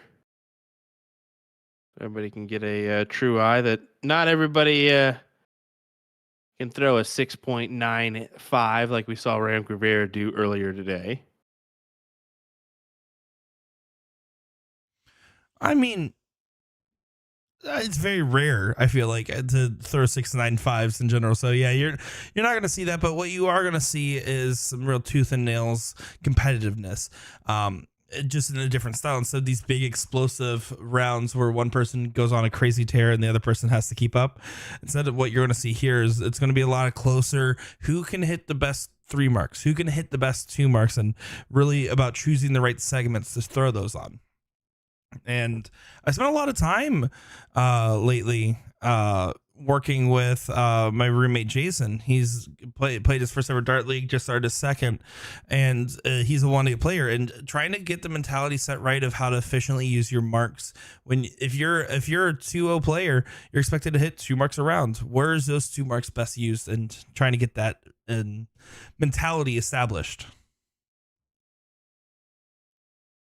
Dave Beard is about to triple dip level 25, says Austin, but I thought he was actually already on the record board for winning that. He was, but they could have misscored it when we were reading it out loud. So that's the reason why, because we already had him winning that. Well, you did mention that actually. Yeah, no, that when we checked it, that's what we thought. But it looks like So if he's about to triple dip, that means that they're probably in some form of a last leg decider. Wow. Amazing stuff. And Todd Riggs wins the leg here. Look at it, right in line with his average, 2.89. Yeah, pretty spot on, huh? Pretty spot on indeed, folks. Spot on. If you would like to get some Windex today, Windex cleaner for your glasses and more. Windex, the appropriate cleaner for your household. Okay, waiting for the sponsorship dollars to collect any day now. Just send them my way. William Stewart, Wichita, Kansas. What? Yeah, if you guys want Wilson to do any personalized product promos, just go to Cameo. He's on there. Dude, I've been thinking about it. A single $1. Dude, if you probably still won't get any views. If you go on Cameo and it's $5 to make you say stuff, I guarantee you're making a couple $100 a year. Dude, you know what's funny? Is I actually did see some guys that got famous on TikTok. They're like some British guys, and they went to the US for a little while, and their TikTok just went off, and they did a $5 cameo, And I guarantee you they made some money off that thing. Absolutely. I was honestly thinking about doing it just for kicks and gigs. Yeah, listen, if I could give $5 for you to finally admit I'm the best producer, I would pay Get it. out of here. Get out of here. As video evidence, I'd send you the 5 back, send you an extra 5 on top of that and say never gonna happen. You refund it. Takes 5 to 7 business days. Oh man.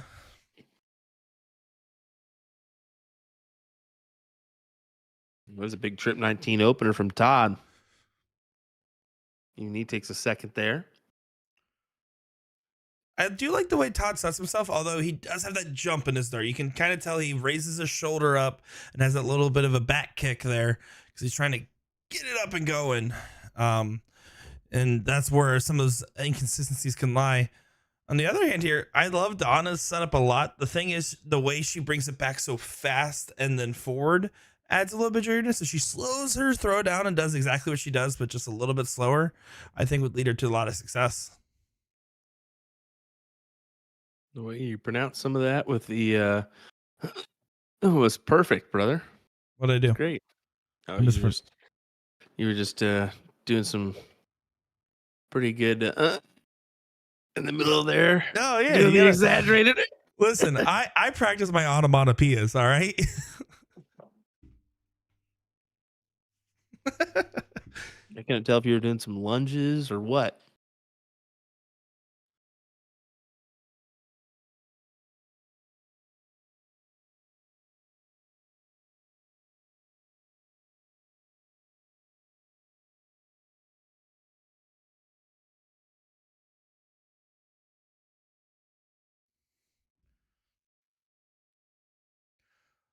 Good marker on that 17 there. Does connect with it. Rides that barrel perfectly. Well thrown dart from Donna. Donna. Donna. I have no idea. I was kind of following your lead there. Yep. I have no idea too. I thought I had it, but I didn't really from the get go. So, whoopsie daisies. But it happens. We'll see what she can do here. She's got the 17s to work with. To Todd's 19s, so you got to go points first here.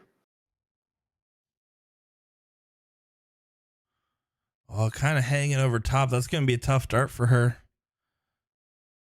Does throw it very well. It gets it right below that dart, just on the wire. Well thrown dart.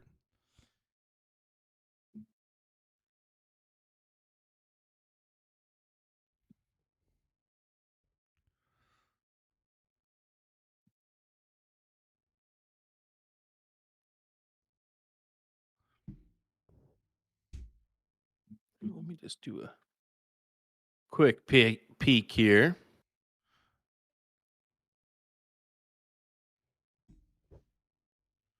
Todd isn't just that one loss side. I can't remember if you mentioned that or not. So, yep, he is on the one loss side. As that's a huge 7 mark there for Donna. You can see it was the good luck of Rem Guevara showing up after refilling his soda cup. That's what it was. It's always soda a difference cup. maker. Soda cup.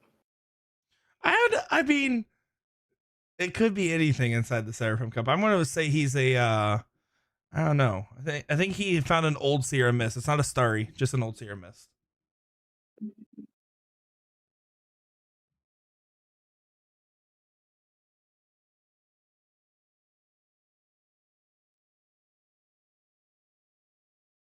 Good close there. So free reign to just go ahead and grab the 18s or 16s, whichever she prefers.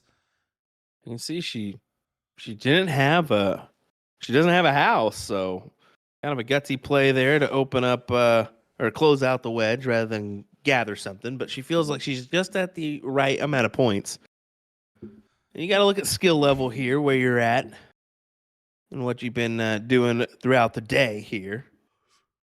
Yeah, I mean, you're talking 2 9 players, right? So Yep. When you're talking to them, they can still hit a 9 mark at any time, but you don't plan around it nearly as much as you do when you get into the higher echelon of the game. You just assume your opponent's going to play perfect and have to deal with that in your strategy.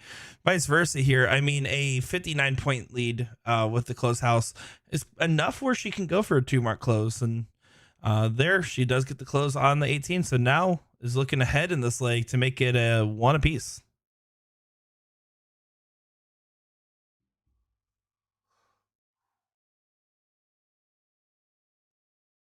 Goes ahead and closes it out on the 18s.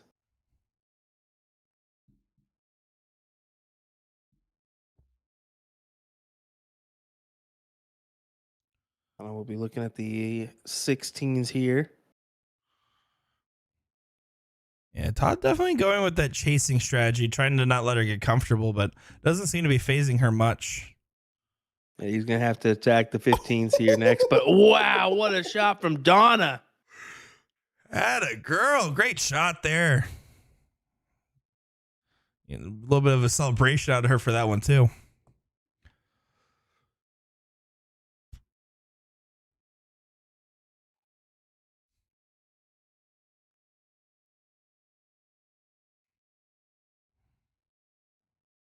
So 3 bulls away. Just needs to take your time getting those knocked out. Decides to get a trip 16 for extra credit. Wow. Oh, that's an incredible dart too, because now it's 3 bulls to close and then 5 to get up. So, I mean, you're talking an 8 bull difference now. Yeah, that'll certainly work for her. And with the 1 bull she got on that last start, she's now free to throw all 3, looking for 2.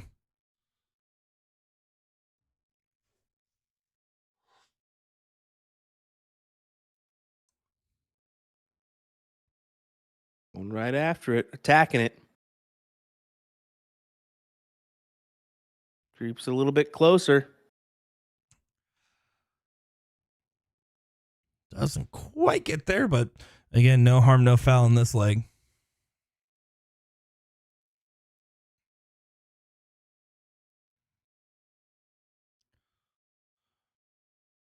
I will say I'll be over in Texas first weekend of January, and I might have to make my way over to the stadium, maybe Thirsties as well. Go do a little Texas bar tour if I have time for some of these places we stream out of.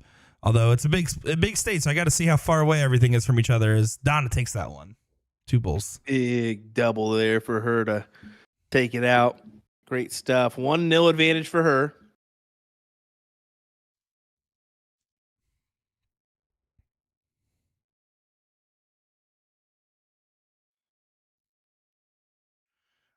I do appreciate everybody that's going out of their way to comment about how wrong my bracket prediction was that I posted on my Facebook timeline. Posted my prediction for the World Championship bracket. And everyone's having a good time saying that my bracket's busted after the first match. Well, it happens. Yep. Happens to the best of us. It is what it is at the end of the day. That's what you got to say. So, I mean, that's part of the fun. There's no way I can predict 96 players worth of matches correctly. And if I could, I should be promoted to like head of broadcast for every dart company ever. No, that's the thing about it. That's the fun about March Madness and Darters Xmas, as we call it, or Dartsmas, with our bracket here for the World Championships. It's just part of it. It's just fun to do. Kind of maybe do one, maybe do a couple brackets, but it works. Here we go. 1-1. Tiebreaker leg.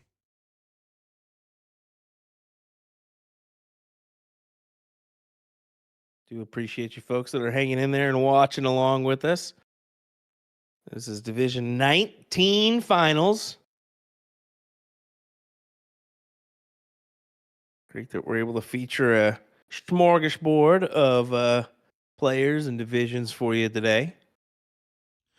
Oh, I mean, it's always wonderful to see a range. And unfortunately, this will be our last match we're covering. We were looking at trying to cover that Division 35 match, but unfortunately, the cameras are starting to act up there. And I'm trying to get it working in the background. If we do get it fixed, we'll try to jump to it. But I believe it's going to be Yelena Hussman and Samantha Haynes playing each other in the final. So both out of all seasons. Oh, it's a shame we can't get that match. That'd be a fun one, being that they're both in all seasons playing that match. So we'll see what we can do, though. We may be able to feature it. We'll let you know. Yeah, we're trying to get it up and running in the background here. That's what we've been working on here. So Nick goes silent for a minute. That's okay. Nothing happened to him. Don't worry. He's okay. It's true. Oh, no. Just don't get the whole chat to start getting me to look behind me. Hey, Nick, look behind you. Like you do. Hey, I think I'm hilarious. Not at all. The first time that ever happened, I wish I was recording Discord to see your reaction because you actually were freaked out. Todd looking great there. Gets the 20s close with a significant point lead as well.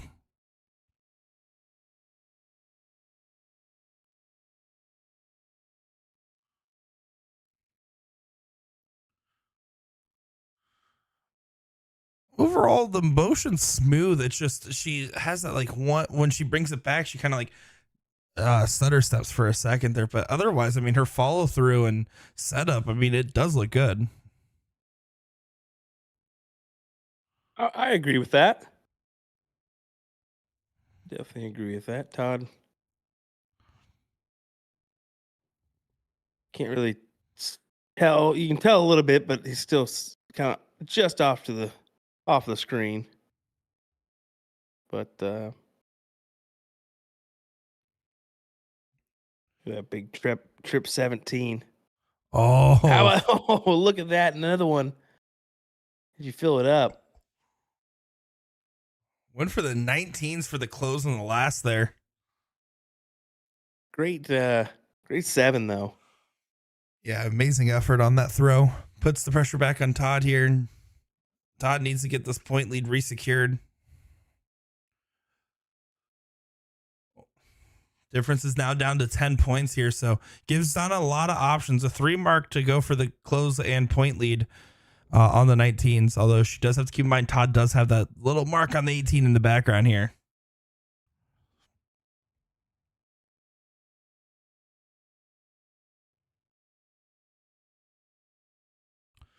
Oh, no dice. That go.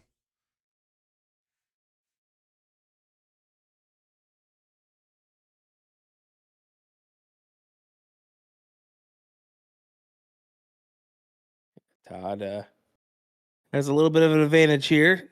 Definitely so now. He's got the 2 houses and the lead.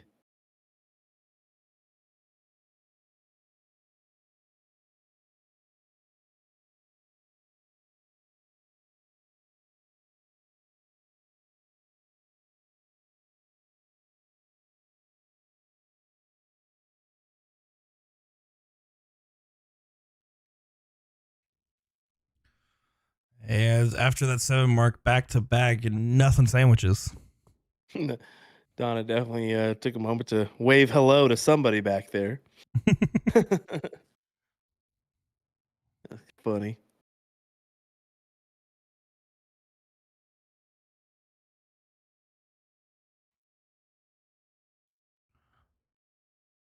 Fine 16s. Whatever she waved off, I don't know if it's bad voodoo or what, but it seems to have worked. Reminder: this is just singles weekend or singles day of this weekend event. Tomorrow will be doubles action and then triples on Sunday. Get that bonus pool action for tomorrow's coverage. So look for that tomorrow evening. How about a reminder about our next event as well? Will be the All-Star Triples event, which will be Saturday the 20th of January. Always a fun time to do those trips. I've had a couple different people come and guest host on that one. Ryan George doing the last one with Sean. So shout out to him. And of course, in the past, we also had Jacob Armstrong step in the mix there for the trip streams.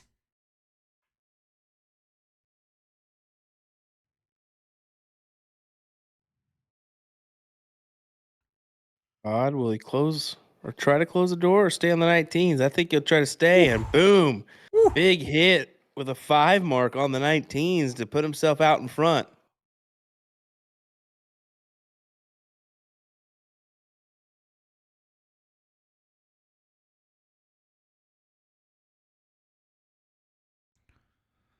Yeah, but Donna's fighting pretty hard right here. 4 15s.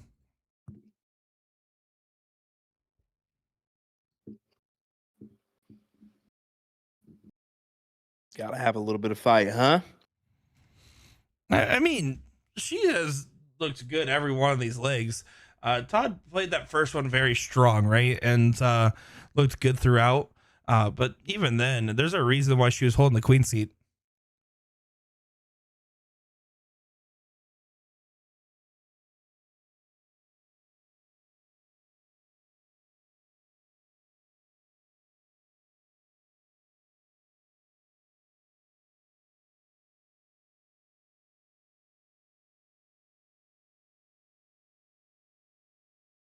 Well, Todd needing the bulls.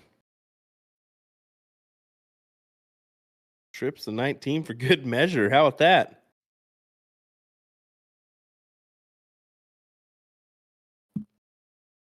Not a bad play. Just a guarantee you're going to get the leg here. Oh, hold on. Hold on with these guarantees. That's a 3 in the black. Oh my goodness, Hold what a on. big shot. And look at Donna's celebration there with a 3 in the black. Whoa. Wow. Where'd that come from? Division 19 with a 6 mark on the Bulls. Wow. Fantastic stuff. Let's hear it in the chat, ladies and gentlemen. That is a magnificent shot. Oh. Wow. Oh, Donna, my. give yourself a little slap on the back there. Yeah, I mean, that's an incredible shot there. Unfortunately, is not able to follow it up the way she would have liked. But, man, did it make Todd say, oh, crap, I got to start paying attention? That's a highlight reel moment there for Donna. And guess what, girl? We got it on film, so go clip it later. Yeah, we got you, Donna. It ain't all about them Ram and Ryan Crawley and Daryl Cortez. It ain't all about them. Right now, it's about you, girl. She's still got a game shot here. Oh, doesn't connect. Guess it's not technically over yet. Needs to get this bull. Oh, yeah. If you get the point lead there, taking the dart away from somebody definitely puts a lot of pressure.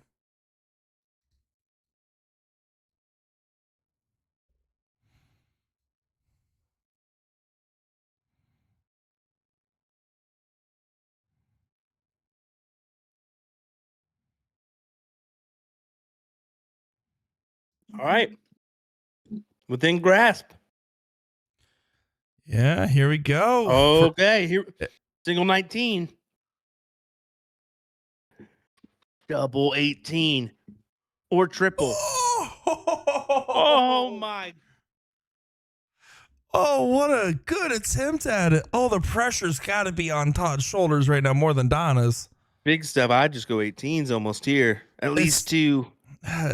Do you have 2 single bulls for the win, though? That's so tough. And he takes it.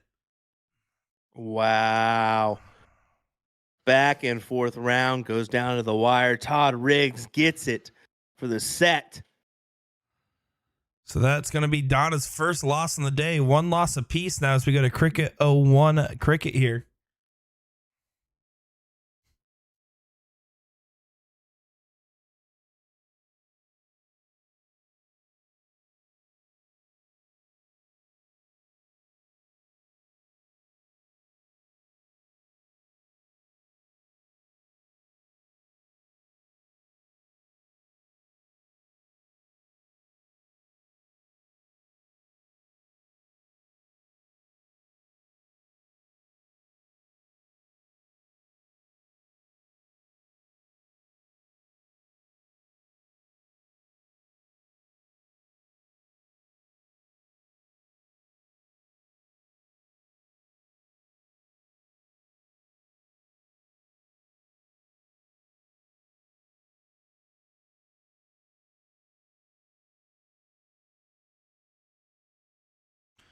Now on to the diddle for our second set here.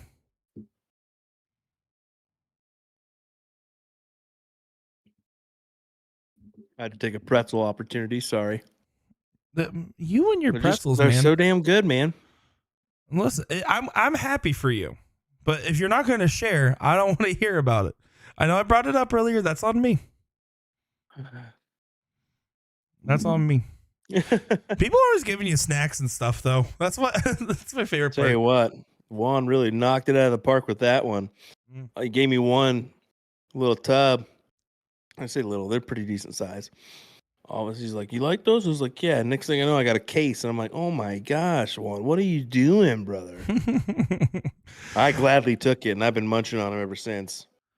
Now, what is the better gift food thing that you've gotten? The pretzels, or are we talking the Ooh, man, I've had some good ones. I've had some pickles up in Massachusetts that were amazing. Ooh. Sorry, guys, if you're confused with what's going on. Looks like Donna actually set it up accidentally for a local league match instead of a remote league match, which is why there was no camera or anything there. So hopefully she realizes it and will get reset up here. So Ram Guevara, stop sitting back there. Go help. What are you doing? I'm glad you were paying attention because I wouldn't have known that because I don't play ever on soft tip boards. I didn't realize up until there was no camera for Todd on the diddle, and I was like, oh, yep, that's a local league match. Which again, if you guys are in the same bar at the tournament, you're going up against each other, you can play it as a local because it still uploads the stats instantly, anyways. But otherwise, you're playing remote because 9 times out of 10, someone's playing at a different bar. Funnily enough, though, the all seasons girls that are trying to go against each other, as I've been working on that in the background, they opted to still play remote, so that way they can play on opposite sides of the bar. Really? Yeah, Wow. I've seen it done before. Sometimes you're so used to playing online and like being openly loud and talking and stuff like that, where all of a sudden you go back to in-person mode. It's 2 different modes. So I wonder if that was intentional by them or not, or maybe they just didn't know that they could play it together on the same board. Could be the case. But it's funny enough when you're seeing a camera for the other player's perspective and it's the same bar you're in. So there we go. Yep, she's getting set back up here. So little mishap there. She got extra practice on the diddle.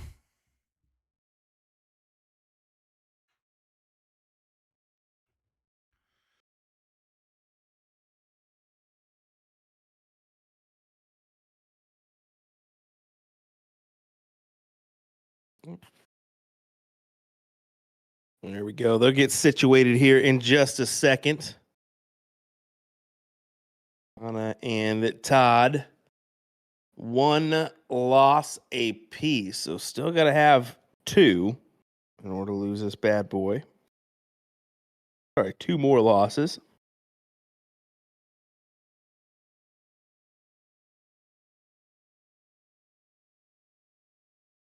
Here we go. Right division, right name. Here on the phone call there. That's what's great about this system. Everybody's available for a quick phone call if need be. And there's always a hotline that you can text and get immediate help as well. PPD is very active about having someone available to take those text messages and phone calls that are when they need to happen. So give us just a second. We'll get back underway here. Nick is grabbing a water. A needed thing when you're doing commentary.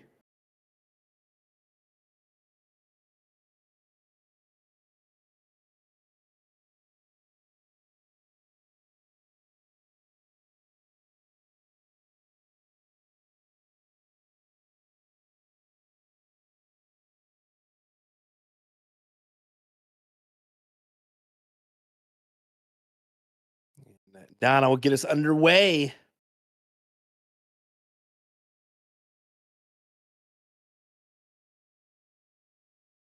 See that double bull icon is on. So split bull for this. 320s for her. I always hate going first in this format, especially when you end up with that, because you never know what your opponent's going to do. If he can hit 220s, he'll go down to the bull, or he should go down to the bull. Not going to now. Needs to just hit a trip.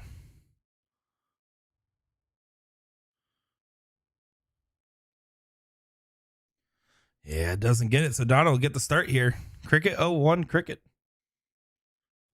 It's one loss, so we're going to see this best of 3 play out twice no matter what. So if it goes 1 apiece, we get a last leg decider, which is always exciting, or goes 2 ways, either to Donna or Todd, then it is done and dusted.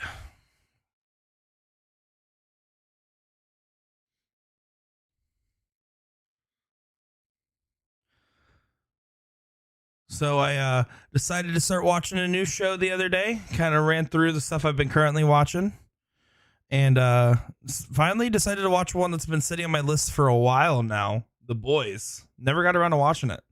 Really? Yeah, I just watched the first episode. I'm like, oh, I can see why people like this already. This is pretty hype.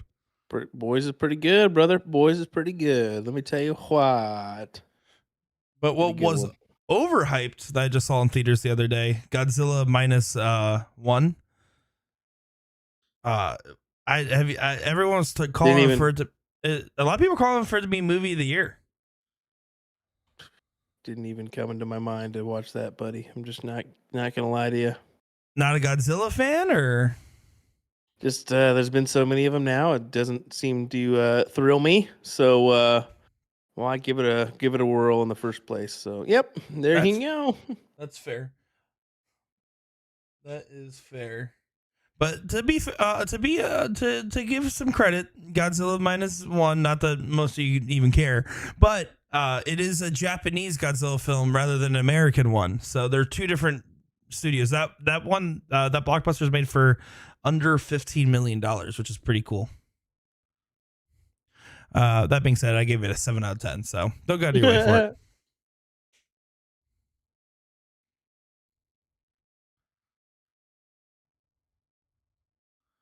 Anna's been really collecting on those 17s here. Looking consistent on them throughout.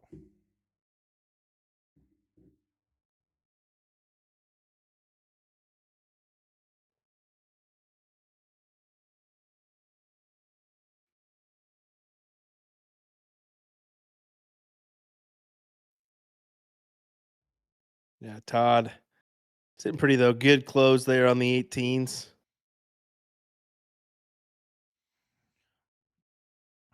Yeah, I'm really curious because like in those high divisions, the 0-1 games are pretty formulaic.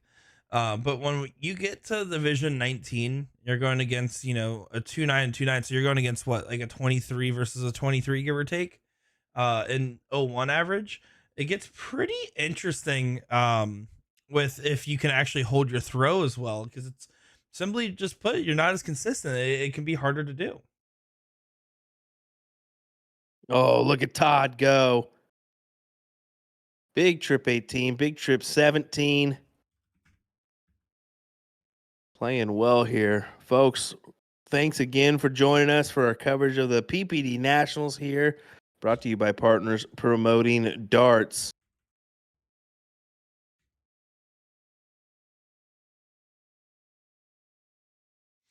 If you guys are curious, it's a 28.8 points per dart for Donna. And for Todd here, it looks like it is, if I'm not mistaken, there's a 27.6. So they're within 1 point per dart of each other. So it should be very competitive leg.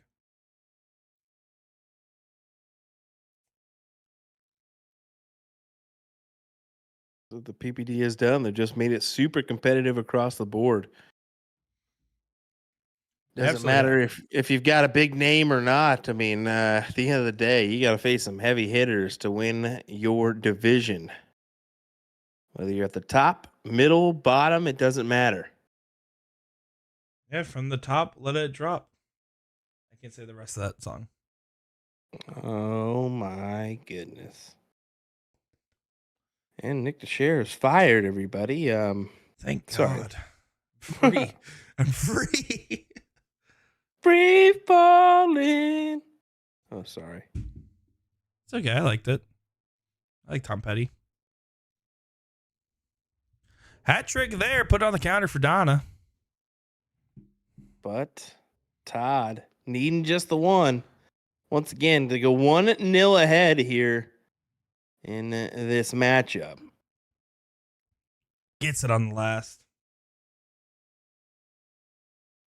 So here we go. Leg number 2 now. Going into 0-1.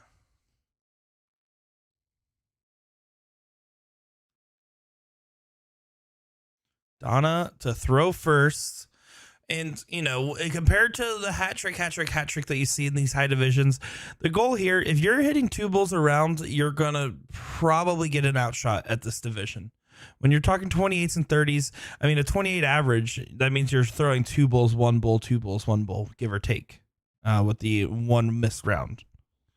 I would say even less than that. I mean, I think if you can average about a 75.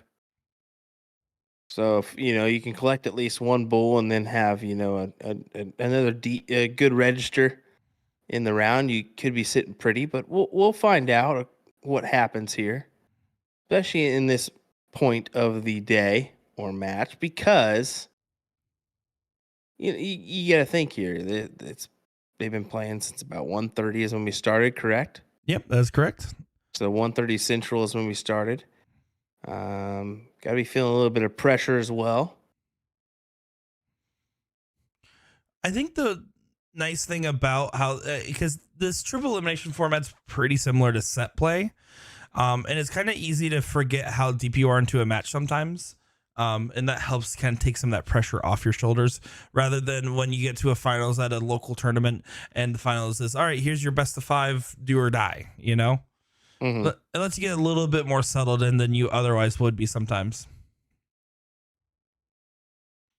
Tell you what I've been enjoying, and this is totally different because I do have the Scolia system here at home. Mm-hmm. They've been doing some best of 501 tournaments. What? Yes. Yes. That's insane. And it's like, Yeah, hey, so- do they do the high card competition after too, or point No, flips? they just literally do a bull up and then best of 1, so like 1 leg, and whoever wins it moves on. It's got a pressure added. It's just you gotta the diddle matters, and you just go on. It's just pretty cool. It's pretty cool. The system's coming a long way, and it started off where your peak time was 32 players when I got it, and this was probably 4 months ago, 5 months ago. And now your peak time has 128 players max instead. So you never Yeah. know. I certainly asked Santa for Christmas, and he said, hell no. He said, not gonna happen, buddy. Not Yeah. gonna happen. I have been playing. I think I've been playing probably more darts than I have in a long time though lately, trying to get some of my dart form back into shape. And let me tell you, I think it's way easier to talk about darts. I think everybody's been active on the board, whether they've been playing darts recently or not. I think we got some older players that maybe haven't touched the board in a while that are coming back into it. And yeah, you're right. We're getting pushed onto the board because it's just fun to watch these matches, and you kind of get strung back into playing again because of all these great shots. Oh, it certainly is. And I always like to, when I'm at tournaments physically, to go and try to play somebody and get some experiences. That's a huge last start there from Donna to leave her stuff at the first checkout. But Great yeah, stuff indeed. I always like to make sure I'm good enough to try to play a best of 3 here or there and play somebody. And then I usually lose. So that's why I don't play for money.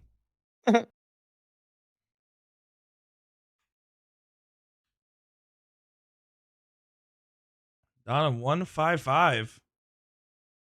Yeah, and the thing about this 132 is that's a doable 132. 2 bulls and double 16, so some pressure is added here. Yeah, I was So she's going got for the trip 20, trip 15 there, or the trip 18, trip 17, one of the two. And she had enough pressure onto Todd. Oh, that's a Bull. good start. How about another bull? Oh my goodness. Needs it a single 12 to leave bull would be the normal advice shot here for open out fat bull. Yeah. Does hit the single 12 to leave 50. So 85 the shot, trip 15 for double top. So you want to make sure to try to hit into that single if you can to go for 20 for bull after. Goes to 19s instead. Interesting. Oh, she Very hit the much single so. 16. Here we go. Oh my goodness. Would you anticipate anything else, folks? We're going the distance in this set as well. And let's be honest. I think if this match has proven anything, if I was going to make a hot bet on this match, I would say Donna hits a bull when she needs to. You know, that girl can hit some bulls. What a great match.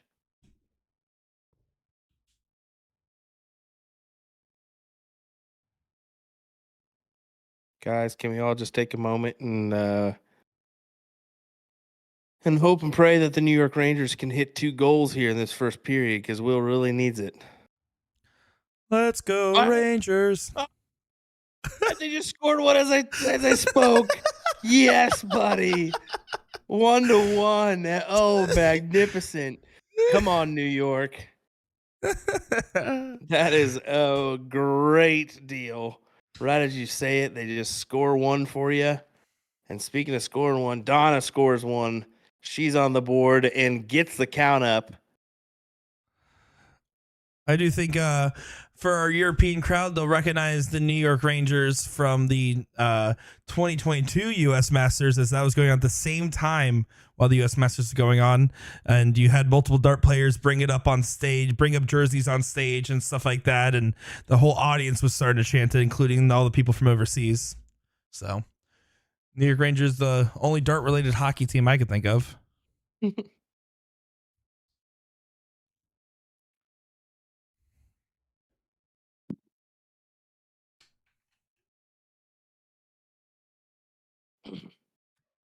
Well, No, your name's Will. Here we go. 2019's battle. And things are heating up. A 5-mark open versus a 6-mark open. I mean, these guys are playing some good stuff.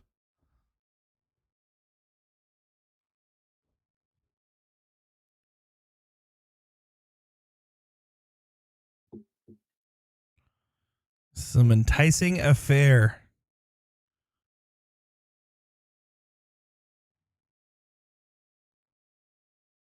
Okay, door opener for Donna. Should we go right away after the 19s here? I mean, you had to take at least one dart at it at some point here. I agree. I think you should, and she did with her second dart. Yeah, but that's hanging over for her. Does correct and hits trip 20 on the last.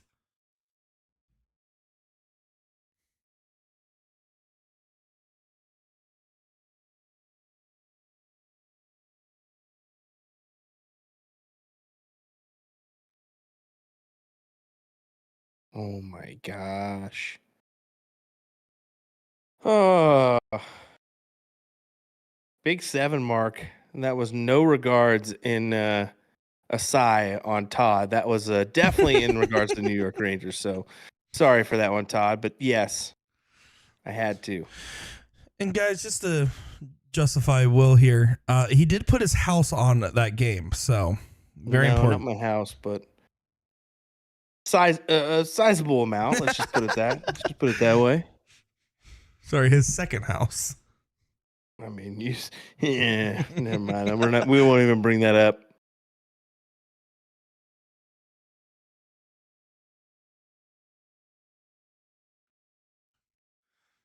Another door opener here for Donna.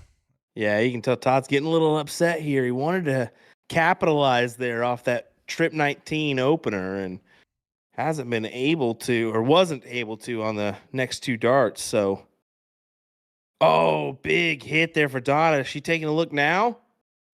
No, she'll stay there. I mean, the way she rode that barrel, I almost don't blame her, because you know when you throw that dart and it just feels like it was supposed to be there. It's kind of how it looked, and she wanted to try to get one more. Gets a 5 though.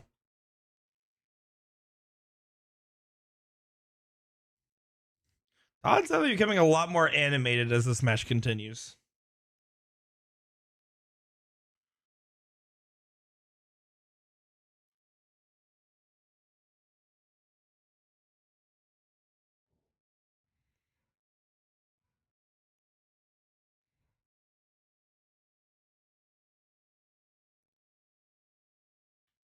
She'll stay with the trend, continue to try to get the oh, look at that. Now she makes her move.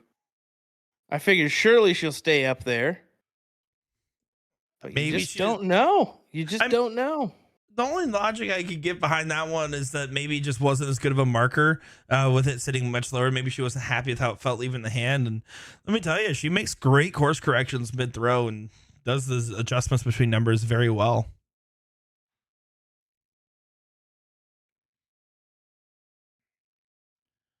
How about the double 18 there from Todd?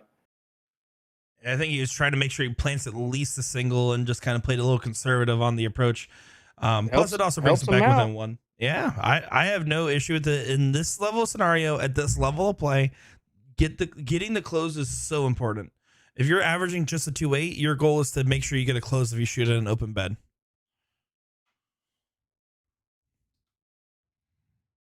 Oh. So don't worry, guys. It's hockey related. Go on. It's not looking pretty for my bet. That's for sure. Not looking very pretty at all.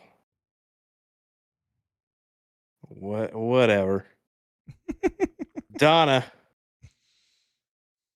Big trip 18 to open us off. Down to the 17s, or will she go for more points now? No. Oh, yes, Donna. Yes. How about some more? Oh, what a great shot. I mean, she's been hitting those 17s so consistently. I'm not surprised at all that she went right at him, but oh man, she is hitting some fire at the right moment here.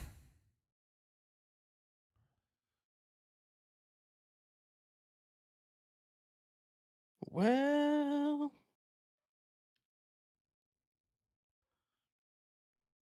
that's why they call it a gamble. That's actually trademarked by Danny Baggish. You can't say that. I'm going to say it. Don't you worry.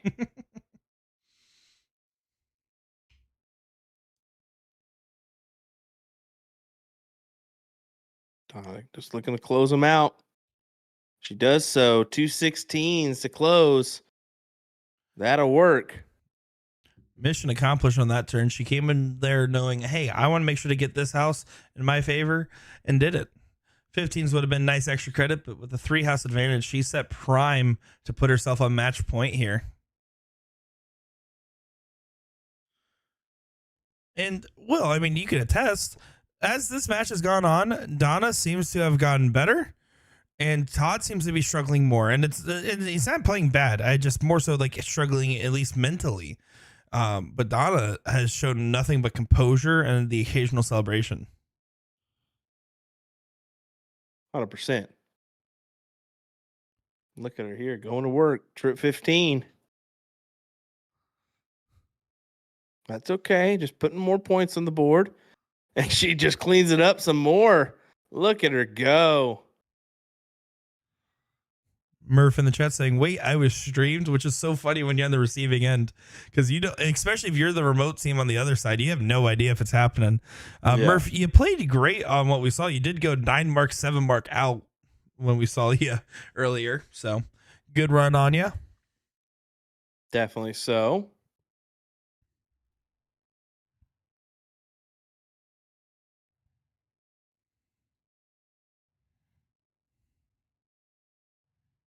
Oh, there we go. Bull, double bull there.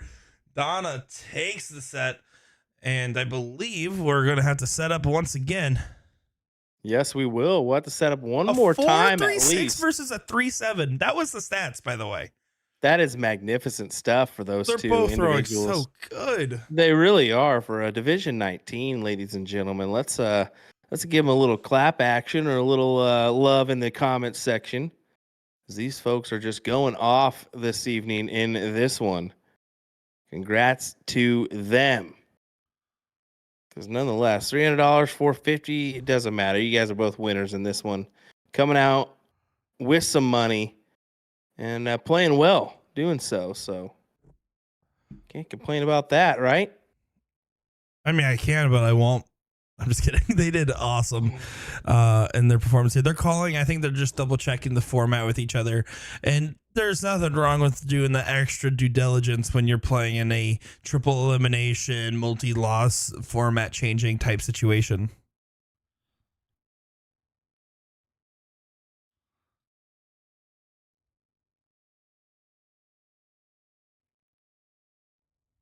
Be just 1 second before we get back underway here. Yeah, it looks like we'll have a quick moment, guys. So take a moment here, put on some tunage for a quick second, and we'll be right back in just a moment.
Well, here we go. We got some news for you, folks, because yeah,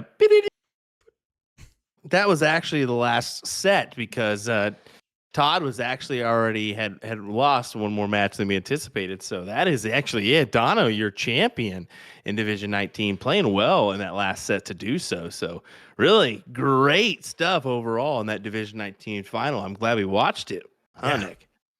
No, I mean, she played it phenomenal, winning with that last leg with a 4-3-7. She hit a 3 in the black while doing it. She took out a combo finish on the bull. I mean, the girl had it all going for her, and she showed she was the best in Division 19 and why she had the queen seat in the first place. That's a big highlightable clip right there is what that is. May have to clip that one for her, but absolutely. Yeah, great stuff. And overall, just once again, we had 37 divisions here, and we streamed what we could from those 37 divisions, and overall some tight divisions at that. But first through fourth place individuals took home $450, 300 for second, 180 for third, and 110 for fourth place. And overall, 589 competitors today for this one. So really, really good stuff for our singles. And it equates out to almost $40,000 in payouts just for today alone. And I say today alone because, well, what's coming our way, Nick? Well, tomorrow we got doubles. This is what everyone looks forward to, the viewers, the players, and ourselves included, because there's a lot of money to be taken from. There's bonus pools in effect. We've seen people walk away with $10,000 in their pocket, and everybody from Division 1 all the way down to Division Kalamazoo has a chance to have their share of it, and it's going to be super exciting to see transpire. You get to see which big names pair up which players and which teams come out of the woodworks and really show their stuff tomorrow. Yeah, overall tomorrow, almost $66K in payouts and $31,000 in that bonus pool. So who knows what will happen? We'll crown some champions. Some money will be given out tomorrow. You don't want to miss out the action. Tune in about the same time, 2:30 to 3 o'clock. Look for the stream to go live here on Partners Promoting Darts as well as USA Darts. We're looking forward to it. William Stewart, Nick DeShera here joining me today. Nick, any final thoughts, brother? I appreciate you letting me be on the mic with you. Unfortunately for you guys, you're getting Ryan Mooneyham for the rest of I'm just kidding. Unfortunately for you guys, Ryan Mooneyham is jumping up and commentating along with Will here as Sean abandoned his job. But no, it's been a lot of fun. Yep. I always love watching this stuff with you guys. And let's be honest, these next couple of days to round out our year here is what has been a great year of coverage for PPD and USA Darts alike. I'm just going to say it's been awesome. Yeah, honestly, a lot of hours. I should have, next year I'll do that. I'll kind of gather the hours that we spent remotely on the mic and kind of equate that all together because it'd be interesting to figure that out. But a lot of hours spent on the mic this year virtually with Partners Promoting Darts, you, Nick, as well. So looking forward to more. Join us tomorrow for coverage of our doubles event. Brought to you by Partners Promoting Darts. Thanks for watching, folks. We appreciate it. William Stewart, Nick DeShera. Take care. Have a good one, guys.